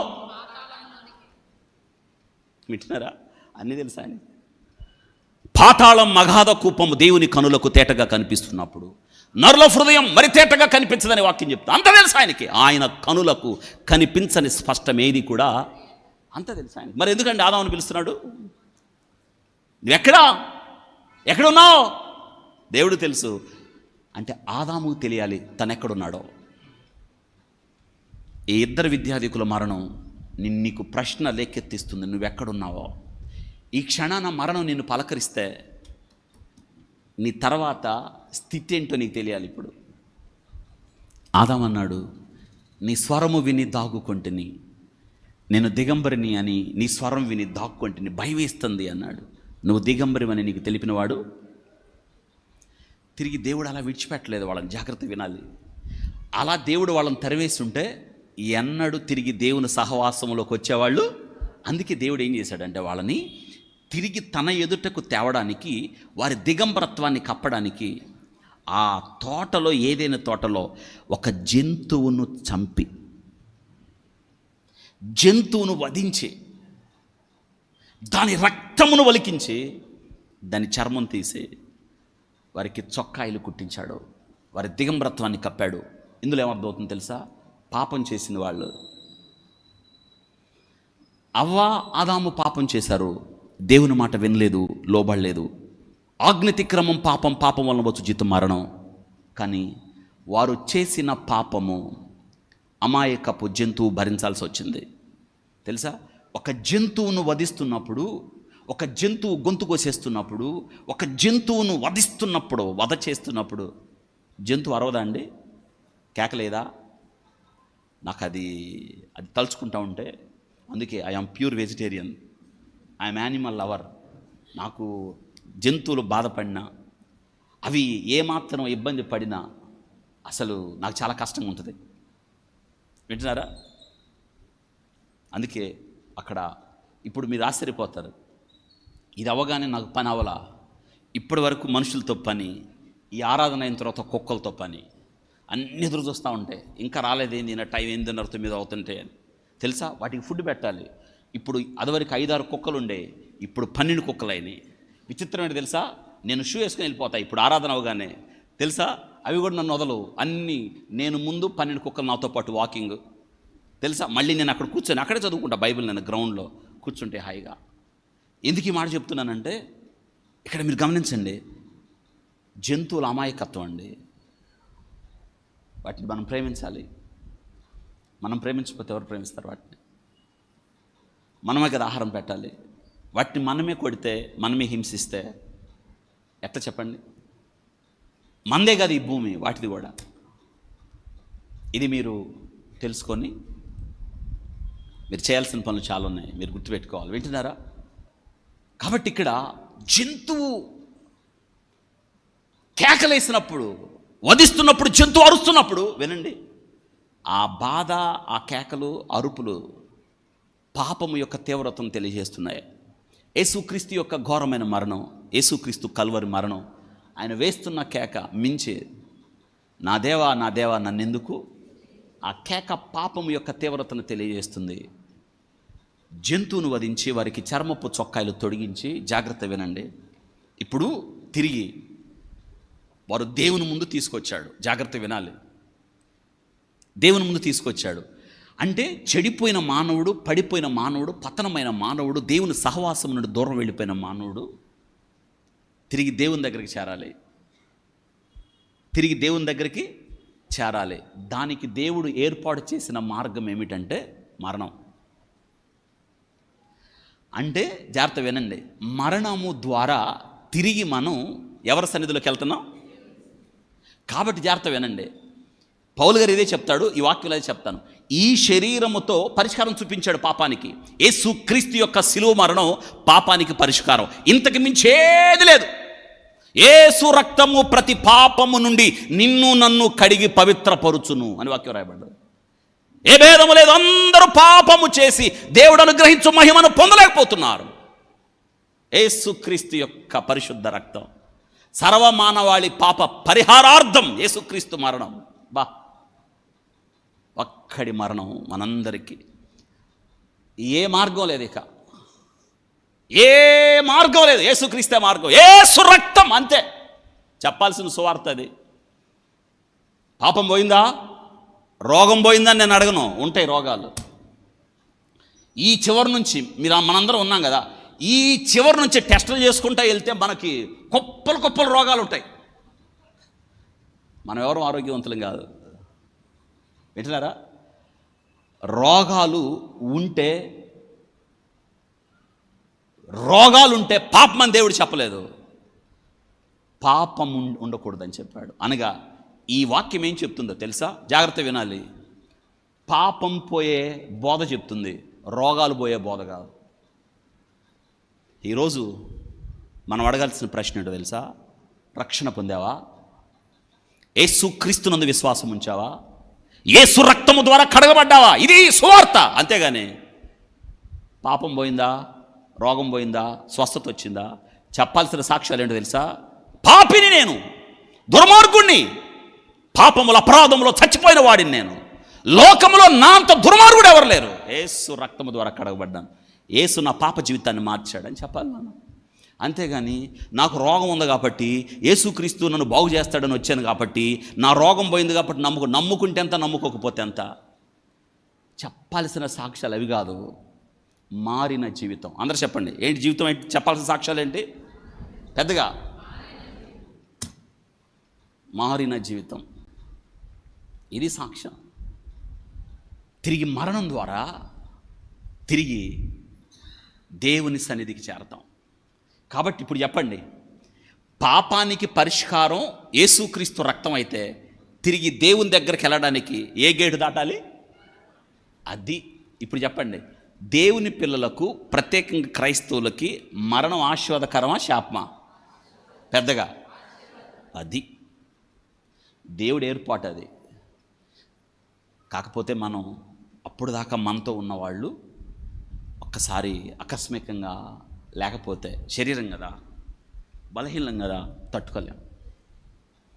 మనమే కాదు, యేసుక్రీస్తే తట్టుకోలేకపోయాడు, శరీరంతో ఉన్నాడు కదా.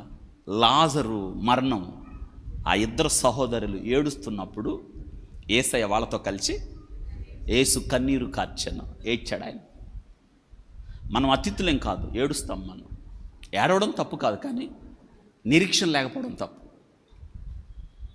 మరణాన్ని ఎవరినన్నా ఏడిపిస్తుంది, మరణం ఎవరినన్నా భయపెడుతుంది. కానీ యేసుక్రీస్తు మరణం ద్వారా క్రైస్తవుడు మరణానికి ఎదురెళ్ళాడు. ఎందుకో తెలుసా? మరణము నాకు కావాలేముంది ఇతనికి తెలుసు కాబట్టి. అందుకే పౌలు గారు ఒక మాట చెప్పాడు, బ్రతుకుట క్రీస్తే ఏది లాభం? చావు లాభం. ఎవరైనా చెప్తారట? చావు లాభం. ఎందుకో తెలుసా? ఈ చావు ద్వారా, ఈ శరీరమును విడిచిపెట్టడం ద్వారా నేను ప్రభుత్వం ఉండడానికి వెళ్తాను. కాబట్టి క్రైస్తవుడిగా మనం మరణమున కావాలేముందో దేవుడు స్పష్టంగా చెప్పాడు. ఎందుకంటే ఆయన మరణాన్ని గెలిచి తిరిగి లేచాడు కాబట్టి. ఈరోజు డెత్లో 5 అంశాలు ఉన్నాయి, మీరు రాసుకోండి. డి ఫర్ డిపార్చర్, వెడలిపోవుట. రాసేయాలి త్వరగా. In Christian view, death is seen as a departure from the earth life. డెత్లో మొట్టమొదటి లెటర్ ఏంటండి? డి. That is departure. మీరు వింటారా? మీరు బస్ స్టాండ్కి వెళ్ళినా, రైల్వే స్టేషన్కి వెళ్ళినా టైమింగ్ ఉంటుంది. Arrival, Baburao, arrival, departure. బాబురావుని కాకినాడ మీటింగ్కి వెళ్తే బాపట్ల దాటకముందు నిద్రపోయాడు, మేమే లేపాం. మళ్ళీ అక్కడికి వెళ్ళిన తర్వాత మేమే లేపాం. మాకేదో తోడు ఉంటాడని పెద్ద ఆయన పట్టుకెళ్ళాం, ఆయన కాపలా కాసుకొట్టి వెళ్ళాం మేము. ఎప్పుడు అరైవలో ఎప్పుడు డిపార్చరో బాబురావు నిద్రపోతూనే ఉన్నాడు. మెలకువ చాలా ముఖ్యం. ఎందుకు మాట నిద్రపోవడం తప్పని చెప్పటంలా నేను. మెలకు అంటే స్టేషన్ వచ్చినప్పుడు దిగాలి కదా, దిక్కుండా కాకినాడ టౌన్లో దిక్కుండా సామర్లో కూడా దిగదట. మీకు అర్థమైందా? కాబట్టి డిపార్చర్ మీకు అర్థమైందా? వచ్చే టైం ఉంది, తర్వాత ఇది డి ఫర్ డిపార్చర్. ఇంతకు మనం ఎదురు చూస్తున్నాం దేనికోసం? పెద్దగా బండి డిపార్చర్ అయిపోవడానికి సిద్ధంగా ఉన్నారా? అమ్మా, ఈ రాత్రి మీరు డిపార్చర్ అయితే మీరు అనుకుంటారేమో, ఈ సాయంత్రం ఏదో ఆశీర్వాదకరమైన వర్తమానం చదువుతాడు అనుకుంటే, ఈయనేందో ఇద్దరు టెక్కిల్ని పెట్టి, ఒక ఇంజనీర్ని డాక్టర్ని పెట్టి అక్కడ బొమ్మేసి డిపార్చర్ అంటున్నాడు ఏంటని. నువ్వు అవునన్నా కాదన్నా ఒక దినాన డిపార్చర్ ఉంటుంది తెలుసా? ఒక దినాన తప్పదు, మీ ఇంటి ముందు పెద్ద ఫ్లెక్సీ ఉంటుంది. ఒక దినాన తప్పదు, బహుశా మేము బతుకుంటే మీ ఇంటికి రావాల్సింది తప్పదు. మీ ఇంటి ముందు పాట పాడక తప్పదు, ఆ రాత్రి జాగారం చేయక తప్పదు. మీ ఇంట్లో ఎవరన్నా సిద్ధాంతవాదులుంటే ఇంటి ముందు చలిమంటే ఇక తప్పదు. వింటారా? ఒక అంకుల్ చనిపోయాడు. ఆ పాపం ఎవరు లేరు, బంధువులు ఈ ఊర్లో ఎవరు లేరు. నాకు ఫోన్ చేసింది, నాన్న పడిపోయాడంటే హాస్పిటల్లో, పలానా హాస్పిటల్లో ఉన్నాడు, తెచ్చామంటే నేను జార్జీని సాగర్ను పంపించాను. వాళ్ళు బజార్లో ఉన్నారంటే నాకు ఫోన్ చేశారు అప్పుడే, మీరు అర్జెంటుగా అక్కడికి వెళ్ళండి చనిపోయాడు. వీళ్ళు వెళ్ళేలోపు చనిపోతే ఏం చేయాలి?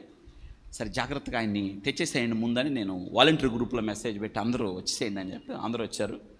ఎవరు లేరు. అంకుల్కి స్నానం చేయించేసి, మన చర్చ్ మెంబరే, స్నానం చేయించేసి రెడీ చేసేసి రాత్రిపూట నైట్ టైం 1 గంట 2 గంటలకి పెట్టులో పెట్టేసి ఆడ పెడితే బంధువులు వచ్చారు. లేట్లో వచ్చారుగా, వచ్చి భయంతో వేరే వాళ్ళ చేత అడిగిచ్చారు. డాక్టర్ ఏమన్నా అనుకుంటాడేమో. నేను అక్కడ కూర్చున్నా, ఏంటన్నా ఇంటి ముందు మంట ఎచ్చా అంటున్నారు. ఏమేయటానికి నేనన్నా అవసరం లేదు, పిల్లలు అన్నారు కోప్పడతాడన్నా, వేయొద్దన్నాడు. కానీ మనసు ఊరుకోవట్లా వాళ్ళకి. చివరికి పిలిచాను నేను, ఏమంటారు ఇంతకీ? కాదయ్యా, ఏమంటారు, వేస్తారా వేయరా, వద్దులయ్యా అని వెళ్ళారు. మళ్ళీ వచ్చారు, మళ్ళీ వచ్చి మంటే కదా వేయాలి, ఆ మూల ఏంటంటే నేను అనుకున్నా ఎగిరేమో అనుకున్నా, వేశారు. అంటే ఆ మంట వేయటం ద్వారా నేను అడిగా, ఏమవుద్ది మంట వేయటం అంటే, ఇంకొకరిని మింగటానికి వచ్చిద్దంట. ఏందది? హామీ చదువుతుంది నాకు. నేనన్నా అసలు ఈవిని మింగాల్సింది. ప్రార్థన పోయిద్దండి ఆమె అక్కడ. నాకు తెలుసామా పెద్ద పరిశుద్ధ గ్రంథం పట్టుకుని చాలాసార్లు కనిపించింది. ఇంకొకరిని మింగటానికి ఆ ఇంట్లో అంటే ఆ చుట్టే తిరుగుతుంటుందంట. అందువల్ల ఈ మంట చూసి అమ్మో ఏడు మంట ఉందని పక్కకి వెళ్ళిద్దంట. అది ఆమె.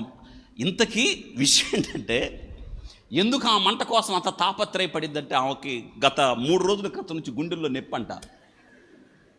సమస్య అక్కడ మొదలైంది. ఎంత దారుణం చూడండి. క్రైస్తవులు కూడా మంటలు వేయటాలు, సిద్ధాంతాలు పాటించటాలు. ఎందుకు?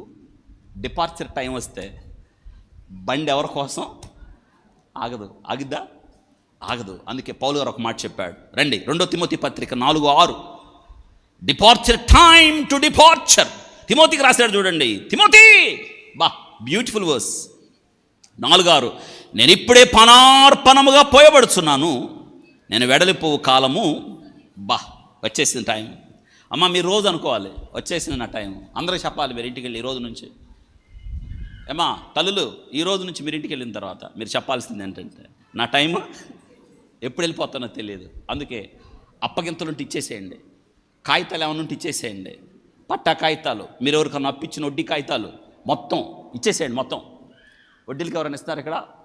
ఇవ్వకూడదు. ఎందుకంటే నిత్య నరకానికి పోతావు కాబట్టి. ఈ రాత్రి అదే పరీక్ష.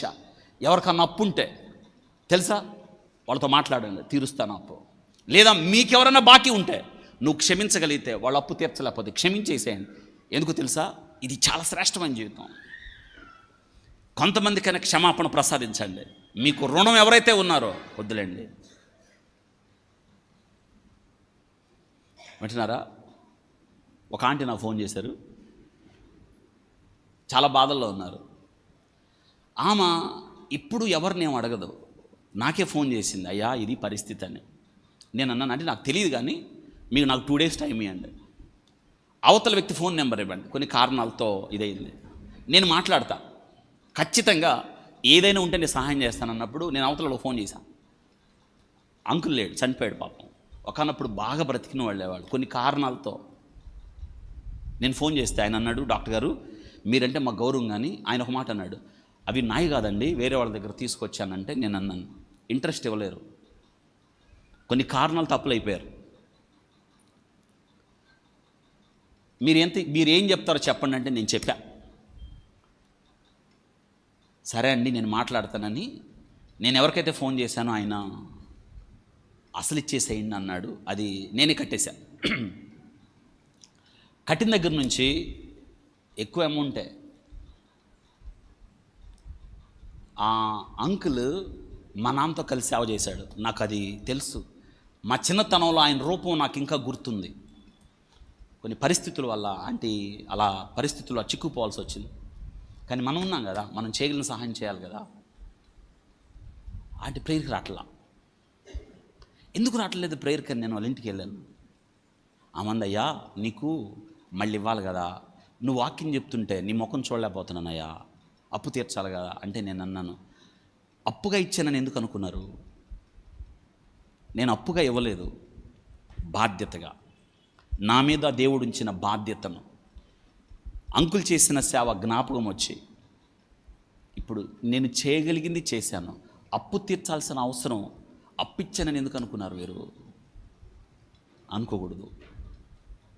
మీరు రండి, ఒకవేళ రేపు మీకు చేతికి డబ్బులు వచ్చి నాకు ఇచ్చిన నేను తీసుకోను. ఎందుకో తెలుసా, దానికి విలువ ఉండదు. నేను చేయగలిగి చేశాను, ప్రభు నాకు ఇచ్చిన యోగ్యతను బట్టి చేశాను, తిరిగి తీసుకోవడానికి కాదు.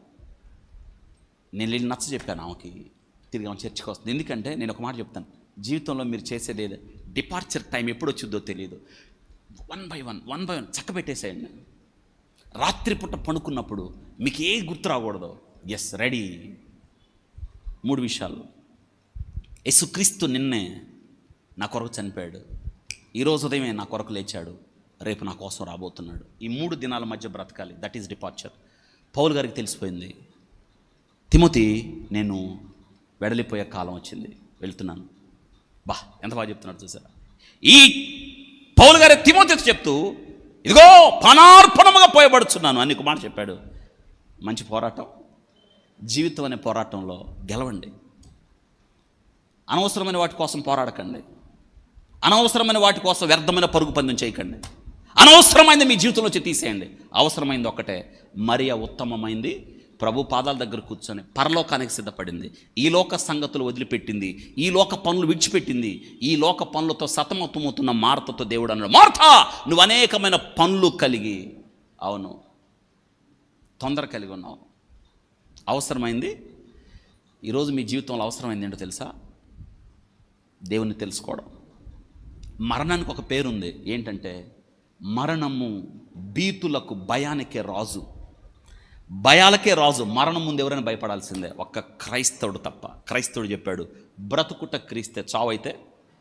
నేను పౌలు గారే అంటున్నాడు, నేను వెడలిపోయి, ఫిలిప్పీయులకు రాసిన పత్రిక 1వ అధ్యాయం చూడండి ఏం చెప్పాడో.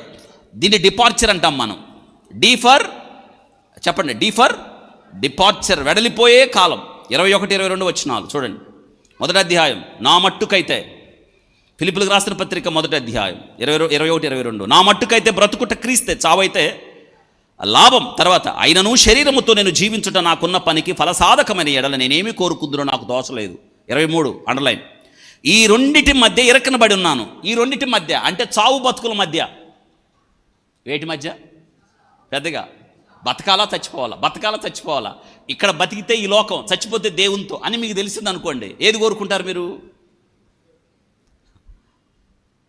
ఏమండి విద్యాసాగరరావు గారు, ఏం కోరుకుంటారు మీరు? ఏమండి దేవునితో ఉంటావు, 4 పిల్లల్ని ఏం చేస్తావా? దేవుడికి వదిలిపెడతావా? అమ్మా ఇప్పుడు నా ప్రశ్న ఏంటి తెలుసా? రెండింటి మధ్య అంటే పౌలు గారు బ్రతుకుట చావుట చచ్చిపోట అంటే లైఫ్ డెత్ మధ్య అంటున్నాడు, రెండింటి మధ్య ఇరుక్కున్నాను అన్నాడు, ఇరకనబడి ఉన్నాను అని ఏం చెప్పాడు చూడండి. అందులో ఏం చెప్తున్నాడు తెలుసా? చూడండి ఏం చెప్తున్నాడంటే, నేను వెడలిపోయి క్రీస్తుతో కూడా ఉండాలని ఉంది. చూడండి అండర్లైన్, వెడలిపోతే ఎవరితో ఉండాలి? అది క్రైస్తవుడు భూమి మీద కన్ను మూస్తే ఎక్కడ ఉంటాడు? That is departure. అదనమాట వెడలిపోవుట అంటే శరీరాన్ని విడిచిపెట్టుట. మన్ను మునుపుటి వల్ల మన్ను అయిపోతుంది, ఆత్మ దానిన. That is departure. D for E. రెండోది ఈ ఫర్ ఎటర్నిటీ ఆర్ ఎక్సోడస్. రాయండి, నిర్గమము.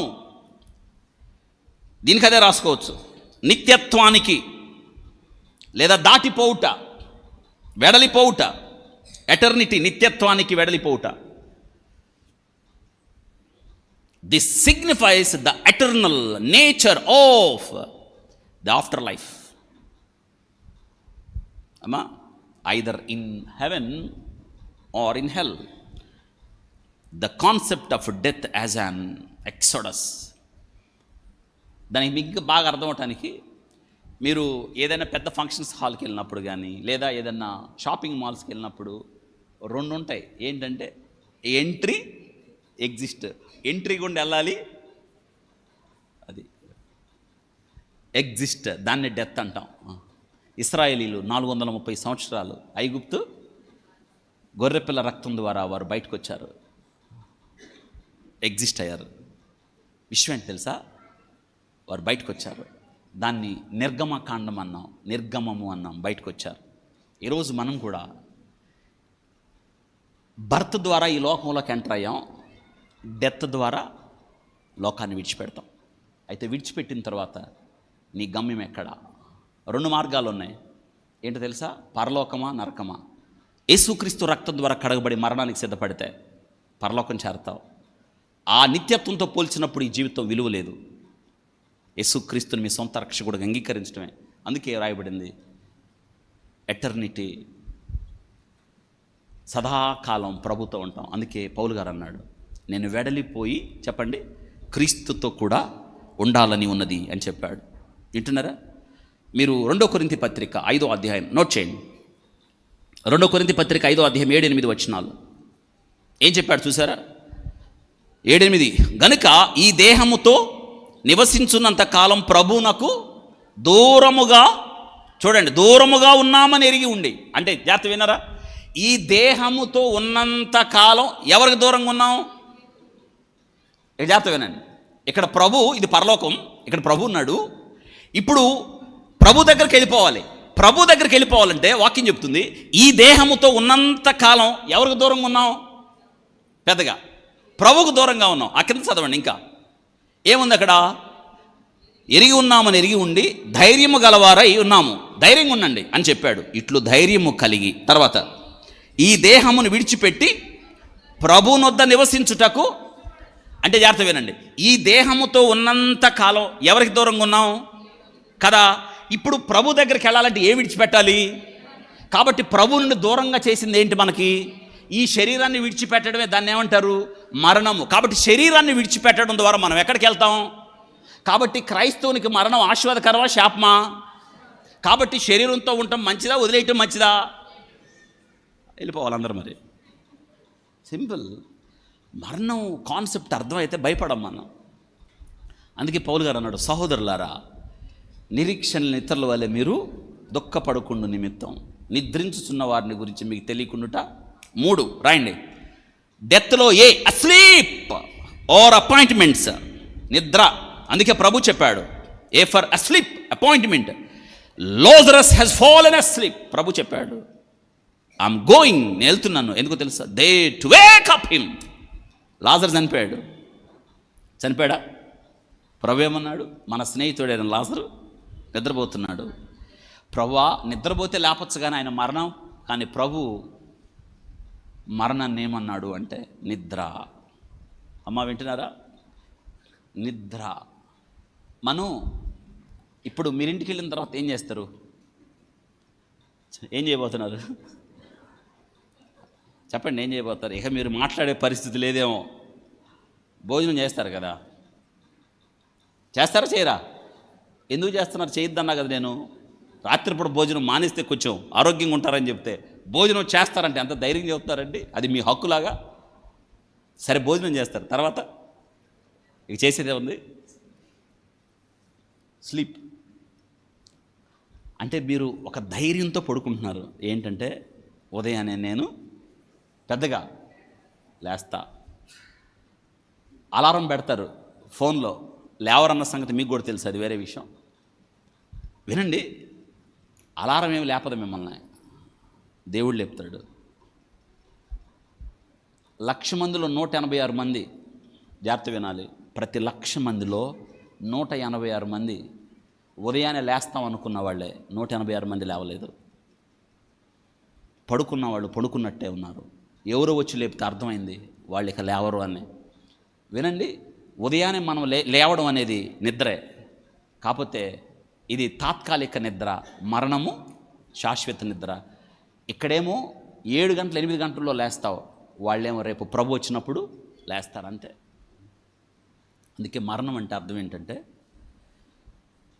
టైం వచ్చింది, ఫాలెన్ అస్లీప్, నిద్రతో పోల్చబడ్డది. అంటే నిద్రించిన వ్యక్తి తిరిగి లేస్తాడు. మీరు ఇంటికి వెళ్ళి చెప్పండి, ఈ మాట చెప్పండి, ఈ రాత్రి ఇంట్లో ఎవరు నిద్రపోరు. ఏంటంటే నేను పడుకుంటున్నాను, ప్రభు చిత్తం అయితే లేస్తాను, లేకపోతే డాక్టర్ గారిని వెంటనే రేపు ఉదయం పిలిచి ఘనంగా జరిగించండి అనండి. అసలు ఇంట్లో ఒక విషాదం నింపుకుంటుంది. ఏంది ఇట్లా మాట్లాడుతున్నావు, అందరూ ఒకసారి నా దగ్గరికి రండి అనండి, అందరు నాకు ఒకసారి కనిపించండి అనండి, దూరంగా ఉన్నప్పుడు ఒకసారి ఫోన్ చేసి మాట్లాడతానండి. ఎవరు నిద్రపోరు ఇంట్లో. అంటే ఒకలాంటి వాతావరణం పెట్టినారా, ఒకలాంటి వాతావరణం. మరణం అంటే తెలియని వాళ్ళు భయపడతారు, మనం ఎందుకు భయపడాలి? మరణము యెహోవా భక్తుల మరణం ఆయన దృష్టికి నిద్ర. మా నాన్న నిద్రపోతున్నాడు, మా నాన్న లేస్తాడు, కానీ ఆత్మ దేవునితో ఉంది. మా అమ్మ నిద్రపోతుంది, మా అమ్మ లేచింది. అవును, మా తాత నిద్రపోతున్నాడు, లేస్తాడు. మా తాత వాళ్ళ నాన్న నిద్రపోతున్నాడు, వాళ్ళ నాన్న నిద్రపోతున్నాడు. వింటున్నారా? దాని అర్థం ఏంటంటే స్లీప్. చాలామంది ఇక్కడికి వచ్చి 13 సంవత్సరాలు మనం ఇక్కడ చాలామంది అంకుల్స్ ఆంటీలు చాలామంది చనిపోయారు, చాలామంది బ్రదర్స్ చనిపోయారు, కోవిడ్లో చాలామంది చనిపోయారు, చాలామంది సంఘస్థులు మనం కోల్పోయాం. ఎక్కడికి వెళ్ళారు? మన వాళ్ళని మళ్ళీ కలుసుకుంటున్నాం, వాళ్ళు నిద్రపోతున్నారు. ఆత్మ దేవునితో ఉంది. ఈ దినాన్ని వారు ప్రభుతో ఆనందిస్తున్నారు. అవునండి, ప్రభు సన్నిధిలో ఇక్కడ మనం ఆనందిస్తున్నాం, కానీ వారు ప్రభుతో ఆనందిస్తున్నారు. వాళ్ళు ఎక్కడికి వెళ్ళలా, ఉన్నారు, శరీరంతో లేరు. ఇది క్రైస్తవుడు తెలుసు. అందుకే క్రైస్తవుడు మరణం అంటే అంటాడు, బతుకుట క్రీస్తే, చావు అయితే బతికితే దేవుడి కోసం బతుకుతా, ఈ లోకంలో దేవుడి కోసం బ్రతుకుతా, చనిపోతా ఆయన దగ్గరికి వెళ్తా. అందుకే అపాయింట్మెంట్ అంటే నీ సమయం వచ్చినప్పుడు, నరులారా తిరిగి రండి అని పిలిచినప్పుడు మనం వెళ్ళాల్సిందే కదా. సమయం ఎదురుకు వచ్చింది. Gladin Roy, your time is over, నీ సమయం అయిపోయింది అన్నప్పుడు అంతమంది డాక్టర్స్ ఉన్నా ఎవరేం చేయలేకపోయారు. మరణం ఏ దిక్కు నుంచి వస్తుందో, Manju Prakash, his time is over అంతే. ఏమో దేవుడు ఏ సమయంలో ఎవరిని పిలుస్తాడో తెలియదు కదా. That is sleep. ఇక టీ ఫర్ టెంట్, మీకు బాగా తెలుసు, నేను ఎప్పుడు చెప్తా ఉంటాను. R transition, that means moving to another state. Tent అంటే గుడారం. మనం ఏదన్నా ఇంట్లో ప్రోగ్రామ్ జరిగితే ఏమేస్తాం? ప్రోగ్రాం అయిన తర్వాత మన లైఫ్ కూడా, ఈ శరీరం కూడా టెంట్. ఉన్నంతకాలం టెంట్లో ఉంటాం. ఆత్మ వెళ్ళిపోయిన తర్వాత మన టెంట్ని వేరే వాళ్ళు తీసేస్తారు. కాబట్టి మీరు ఇంటికి వెళ్ళి ఈ మాట చెప్పాలి. ఏంటంటే, అందరిని మళ్ళీ దగ్గరికి పిలవండి. వింటున్నారా లేదా? రండి, అందరు రండి, నేను మీకు కొన్ని విషయాలు చెప్పాలి. ఇందాక చెప్పిన మాటలు చెప్పండి. రుణాలు క్షమించండి. 2, నేను వెడలిపోయే కాలం వస్తుంది, నేను నిద్రపోతున్నాను, నేను లేస్తానో లేదో ఈ చెప్పిన తర్వాత 3వది మీరు చెప్పాల్సింది ఏంటంటే, చెప్పాలి ఇది టెంట్, ఈ టెంట్ని, నేను ఆత్మ వెళ్ళిపోతుంది, ఈ టెంట్ని జాగ్రత్తగా తీసేయండి. విషయం ఏంటి తెలుసా? నేను వెళ్ళిపోతున్నాను, ఈ టెంట్ని జాగ్రత్తగా ఇంట్లో పెట్టమంటే పెడతాడా? అమ్మా, మీ టెంట్ అంటే ఏంటి అర్థం? పెద్ద చెప్పండి. మీ శరీరాన్ని ఎక్కువసేపు ఉంచరు. ఒకవేళ వాళ్ళు ఉంచుదామన్నా పక్క వాళ్ళు ఉంచరు. అందుకే అసలు గంటలు గడిచే కొద్దీ అందరూ సరిపోతారు. టైం దాటుతుంది, ఆలస్యం అవుతుంది, తీసేయండి అని. చూసారా, అది విలువ దీనికి. ఈ శరీరానికి విలువ ఏంటంటే, కేవలము ఆత్మ వలనే శరీరానికి విలువ. ఆత్మ దాటి వెళ్ళిపోతే ఈ శరీరానికి ఎంత మాత్రం విలువ ఉండదండి. ఎవ్వరు దీన్ని ఉంచరు. జాగ్రత్త ఏ కాడకి తీసుకుని వెళ్ళే టైంలోనే ఉంటారు కదా. 12 అవుతున్నా కానీ టైం అవుతుందని 12కు ముందే నిన్ను తీసి అవతల పడేస్తారు. మీరు ఇంట్లో చెప్పండి, ఇప్పుడే వాక్యం విన్నాను, ఇది టెంట్, మీ జ్ఞాపకార్థంగా నన్ను మీ ఇంట్లో ఉంచుకోండి అనండి. పని అవుద్దా? అవదు. అంటే టెంట్ ఇది. అందుకే పౌలు గారు 2 కొరింథీ పత్రిక 5వ అధ్యాయం 1వ వచనంలో చెప్పాడు, భూమి మీద ఈ గుడారము అని చెప్పాడు, శిథిలమైపోతుంది అన్నాడు. అబ్బా, ఇది శిథిలమైపోద్ది. దేవుడు మనకు శాశ్వతమైన, అవును, క్షయమైన ఈ శరీరం, అక్షయమైన శరీరం, బలహీనమైన ఈ శరీరం బలమైన శరీరం, ఘనహీనమైన ఈ శరీరం ఘనమైన శరీరం. అవును, రేపు జరుగుతుంది అది. భూమి మీద మన గుడారమైన ఈ నివాసం శిథిలమైనను, చేతి పని కాక దేవుని చేత కట్టబడినది, నిత్యమైన నివాసం పరలోకమందు మనకి ఉన్నది. That is a tent or transition. గుడారం. చివరిగా H, that is home or heaven or hell. ఇదే తేల్చుకోవాలి మనం. ఇది అశాశ్వతం. శాశ్వతం ఏంటో తెలుసా? ప్రభు చెప్పాడు, నా తండ్రి ఇంట అనేక నివాసాలు. యోహాను సువార్త 14:2లో వింటున్నా. As a Christian we are not free the pain of death or grief or the reality of the death. మనం క్రైస్తవులంత మాత్రాన మరణ వేదనలు, లేకపోతే మరణం వచ్చే వాళ్ళ దుఃఖం, మరణ వాస్తవాన్ని తట్టుకోలేం. కానీ we are to be free from the fear of death. మరణ భయం నుండి మాత్రం మనకు మరణం అంటే భయమే లేదు. మిగతా వాళ్ళ భయం. అందుకే పౌలు గారు అన్నాడు, బ్రతుకుట క్రీస్తే, చావు అయితే లాభం. నేను వెడలిపోయి క్రీస్తుతో కూడా ఉండాలని ఉంది. మై హోమ్, నా ఇల్లు అది నా ఇల్లు, ఇది కాదు, నేను వెళ్తున్నాను. పౌలు గారు అదే చెప్పాడు. లాజర్కి దేశంలో ఈ భూమి మీద ఇల్లు లేదు, కానీ పరలోకంలో ఏముంది? చార్లెస్ స్పర్జన్ గారు గొప్ప దైవ సేవకుడు, గుర్తుందా? ఆయన ఒక మాట చెప్పాడు మరణం గురించి. ఎంత తెలుసా? Death is no punishment to the believer, it is the gate of endless joy. క్రైస్తవునికి మరణము అనేది, స్లైడ్ మా, క్రైస్తవునికి మరణము అనేది ఏంటో తెలుసా? ఎండ్ కాదు, ఎండ్లెస్ జాయ్. అంటే మరణం ద్వారా మనకి ముగింపు లేని ఆనందాన్ని దేవుడు ఇవ్వబోతున్నాడు అని. అమ్మా, మిగతా వాళ్ళకి మరణం ముగింపు, మిగతా వాళ్ళకి మరణం విషాదం, కానీ క్రైస్తవునికి అది కాదు. చూసినారా? నేనేం చెప్పాడు తెలుసా? No punishment. క్రీస్తు యేసునందున్న వారికి ఏ శిక్షా విధియు is no punishment to the believer, it is the gate way of endless joy. వెళ్తున్నాం, ఏ దుఃఖం లేదు, ఏ బాధ లేదు, ఈ శరీర ఏ రుగ్మతలు లేవు, ఏ బలహీనత లేదు, ఏ నొప్పులు లేవు, ఏ దుఃఖం లేదు. చూసారా? అందుకే పౌలు గారు అన్నాడు, బ్రతుకుట క్రీస్తే, చావు అయితే. మదర్ తెరిసా మరణం గురించి ఆమె ఒక మాట చెప్పింది. ఏంటో తెలుసా? Death is nothing else but going home to God. మరణం అంటే లేదు, దేవుని ఇంటికి వెళ్ళడం. నా ఇంటికి నేను వెళ్తున్నాను. అట్ ఈ బ్యూటిఫుల్ స్టేట్మెంట్. అవునండి, death is nothing else but going home. నా ఇంటికి వెళ్తున్నాను. ఇది కాదు మన ఇల్లు, మన ఇల్లు అది. పౌలు గారు అదే చెప్పాడు. మన పౌరసత్వం ఎక్కడుంది? పరలోకంలో. థర్డ్ ఇంపార్టెంట్, జాన్ న్యూటన్, మీ అందరికీ తెలుసు, అమేజింగ్ గ్రేస్ రైటర్. ఆయన ఏం చెప్పాడు తెలుసా? ఏం చెప్తున్నాడంటే, it is the valley of tears. ఈ లోకంలో మనం కన్నీటిలో గుండా వెళ్తాం, but the death is the funeral of all our sorrows.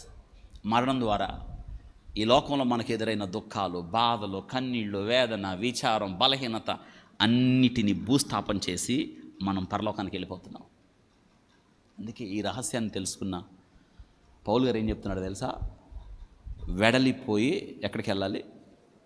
క్రీస్తుతో ఉండాలని ఉంది. కాబట్టి మరణము ముగింపు కాదు మనకి. ఈ లోకంలో ఎంతకాలం బ్రతకాలో దేవుని ఇష్టం. కొద్దిమందికి ఆయన చిత్తం చిన్న వయసులోనే పిలుస్తాడు, కొద్దిమందిని పెద్ద వయసులో పిలుస్తాడు. ప్రకాష్ గంట్ల గారు చిన్నోడే దేవుని దగ్గరికి వెళ్ళిపోయాడు. ఆయనకి ముందు ప్రవీణ్ పగడా గారు దేవుని దగ్గరికి వెళ్ళిపోయారు. ఎంతోమంది భక్తులు చిన్న వయసులోనే వారి పని ముగించబడినప్పుడు దేవుడు పిలుస్తాడు. ఏమో తెలియదు దేవుడు ఎవరిని పిలుస్తాడు. అందుకే బ్రతికుండగా సిద్ధపడదాం. ప్రభు పిలుపు ఎప్పుడు వస్తుందో తెలియదు, వయసుతో సంబంధం లేదు. నరులారా తిరిగి రండి అని మనం చేయగలిగింది ఒకటే, ఏంటో తెలుసా? సిద్ధపడటం. ఇది నా జీవితంలో చివరి రోజు అయితే, ఇది నా జీవితంలో చివరి నిద్ర అయితే నేనేం చేయగలను? ప్రభువా, నీ దగ్గరికి రావడానికి నాకు చేయాల్సింది టికెట్ ఏంటంటే, అక్కడికి వెళ్ళడానికి పాస్పోర్ట్ ఏంటో తెలుసా? లైసెన్స్ అంటారు, అధికార పత్రం. ఏంటంటే నీ పాపము క్షమించబడాలి. ఎలా? మన నీతి క్రియలు మనల్ని, మన పాపాలు క్షమించవు. యేసు క్రీస్తు యొక్క శిలువ మరణం అనగా యేసు క్రీస్తు నోటితో ఒప్పుకొని హృదయమందు విశ్వసిస్తే నువ్వు రక్షణ పొందుతావు. ఇంతే. పాపం పోవాలంటే ఏం చేయాలంటే నువ్వు చేయాల్సింది ఏది లేదు. లోకంలో పాపం పోవడానికి ఎన్నో ప్రయత్నాలు, ఇంకా ఎన్నో ప్రయత్నాలు, స్వర్గం చేరడానికి ఎన్నో ప్రయత్నాలు కదా. చనిపోయిన తర్వాత ఘనంగా క్రియలు చేయాలని, చనిపోయిన తర్వాత ఆ వ్యక్తి గురించి మనం మంచి క్రియలు చేయాలని, చనిపోయిన తర్వాత ఆ వ్యక్తి పేరు మీద ఒక ట్రస్ట్ పెట్టాలని, చనిపోయిన తర్వాత ఆ వ్యక్తి పేరు మీద దాన ధర్మాలు చేయాలని ఏ పని చేయవు. చనిపోయిన తర్వాత ఒక వ్యక్తి గురించి నువ్వేది చేసినా, మన గురించి ఎవరు ఏదన్నా చేసినా ఏమీ పని చెయ్యవు. చాలామంది ఇలా ప్రార్థన చేస్తూ ఉంటారు, ప్రభువా ఈ ఆత్మకు శాంతిని. బహుశా అలా ప్రార్థన చేసేవాళ్ళకి వాక్యం తెలియదు. చాలామంది ప్రార్థన చేయటం నేను విన్నాను. చనిపోయిన తర్వాత మన్ను మునుపుటి వల్లే మన్ను అయిపోద్ది ఆత్మ. మన ప్రార్థనలు చెల్లవు. ప్రభువా ఈ ఆత్మకు శాంతి కలగజే. నువ్వు చేసే ప్రార్థన ఆ సమాధి కూడా దాటదు. ఎందుకో తెలుసా? ఆత్మ దానిని దయచేసిన దేవుని దగ్గరికి. ధనవంతుడు లాజరు అబ్రహాము రొమ్మును ఆనుకొనబడ్డాడు. ధనవంతుడు ఎంతమంది సహోదరులు ఉన్నారు? సమాధి కార్యక్రమం ఎట్లా చేసి ఉంటారు? అక్కడ ఆయన కోసం కూడా చేసి ఉంటారు. ఆయన బతుకున్నప్పుడు ఎంత గొప్పోడో, ఆయన బతుకున్నప్పుడు అబ్బబ్బబ్బా ఏం చేశాడు కార్యక్రమాలు. బయట అన్ని బోర్డులు పెట్టారు. యెహోవా భక్తుల మరణం, శ్రేష్టమైన స్థలములో నాకు పాలు దొరికెను, మంచి పోరాటము నేను ఏమైనా పనికొస్తాయా? ఆయన కోసం ఒకవేళ పెద్దోళ్ళు ప్రభువా ఈ ఆత్మను చేర్చుకో, ఈ ఆత్మకు శాంతి అనుగ్రహించంటే అవుద్దా? అవదు. బహుశా అటువంటి ప్రార్థనలు చేశారు అంటే ఈయనకి వాక్యం తెలియకపోవచ్చు. ఆ ప్రార్థన చేయకూడదు. వింటున్నారా? ఆత్మ దానిని దయచేసిన దేవుని దగ్గరికి వెళ్ళిపోయిందా లేదా? కాబట్టి చనిపోయిన వ్యక్తి కొరకు నువ్వేది చేసినా చెల్లుబడి నీ రక్షణ యేసుక్రీస్తును ఒప్పుకుంటేనే. కాబట్టి మనం సిద్ధపడదాం. 2 మరణాలు. 39 years famous cardiac surgeon doctor Gladin Roy, 42 years Manju Prakash. ఆకస్మిక మరణాలు. ఉన్నతమైన చదువులు, ఇంకా భవిష్యత్తు ఉంది. వారి జీవితంలో సగం జీవితం కూడా జీవించలే. ఇంకా ఆకస్మిక మరణాలు వారిని తెలుసా తీసుకుని వెళ్ళిపోయాయి. సిద్ధపడదాం. మనం చేయాల్సింది ఒకటే, లెట్ us pray. అటువంటి వ్యక్తుల కొరకు, ఆ కుటుంబాల కొరకు మనం వారి కోసం చేయగలిగిన సహాయం ఏదన్నా ఉందంటే, ఇంతవరకు మనం విన్నాం కదా, వాళ్ళ కోసం ఏం చేయడం? ప్రభా వాళ్ళ కుటుంబాలు ఉన్నాయి కదా, మీరు దేవుడు కదా నాయన, ఆ కుటుంబాలను ఓదార్చు ప్రభా, ఆ కుటుంబాలను ధైర్యపరచు ప్రభా. వారు మరణాన్ని తట్టుకోలేరు. ఈ ఆకస్మిక మరణాన్ని ఆ కుటుంబాలు తట్టుకోలేరు. నీవు ఓదార్చే దేవుడు నాయన. వారు మరణాన్ని గురించి తెలుసుకొని ఇది నాన్న మేము ఇక్కడ చెప్తున్న వాక్యం ద్వారా వారి హృదయాలు కదిలించండి ప్రభా. వారు వేరే రాష్ట్రాల్లో అయినా కానీ వారి దగ్గరికి ఈ రక్షణ సువార్త వర్తమానం చేరునట్లుగా ప్రార్థన చేద్దాం. లేచి పెడదాం. పరిశుద్ధుడా స్తోత్ర. డాక్టర్ గ్లాడిన్ రాయ్, మంజు ప్రకాష్ ప్రభా, వారి వృత్తిలో ఉన్నతమైన స్థితులే వారి మరణాలు మమ్మల్ని కలిచివేశాయి. నన్ను మమ్మల్ని ఇంత బాధ పెట్టాయంటే ఆ కుటుంబాలు ఎంత తల్లడిల్లేయో కదా. ఓదార్చండి ప్రభా. వారి మరణాలు మా ముందు ఎన్నో పాఠాలు మిగిల్చాయి. డెత్ గురించి తెలుసుకున్నాం, ఎందుకు వస్తుందో తెలుసుకున్నాం. కానీ దినాన క్రైస్తవ మరణం విలువైంది. ఎందుకంటే పౌలు గారు చెప్పినట్లుగా వెడలిపోయి క్రీస్తుతో కూడా ఉండాలని ఉన్నది. ఇది నన్ను వాక్యం విన్న మీ బిడ్డల్ని పేరుని దీవించండి ప్రభా. మరణానికి భయపడక అనుదినం ప్రభా ఇది మా జీవితంలో చివరి దినమని సిద్ధపడే కృపను దయచేయండి. విత్తబడిన వాక్యం మా హృదయాల్లో నీరు కట్టి ఫలింపచేయండి ప్రభా. మా కాలం ఎప్పుడు వచ్చినో తెలియదు, అందుకే సిద్ధపాటు కలిగి ఉండడానికి కృపనివ్వండి. విత్తబడిన వాక్యం మా కొరకు దీవించి ఆస్వాదించి మీరు మహిమ పొందమని, మహిమా ఘనత ప్రభావాలు మీరే పొందమని యేసు నామంలో అడిగి వేడుకుంటున్నాం తండ్రి. ఆమేన్. ఆమేన్. వచ్చినామండి.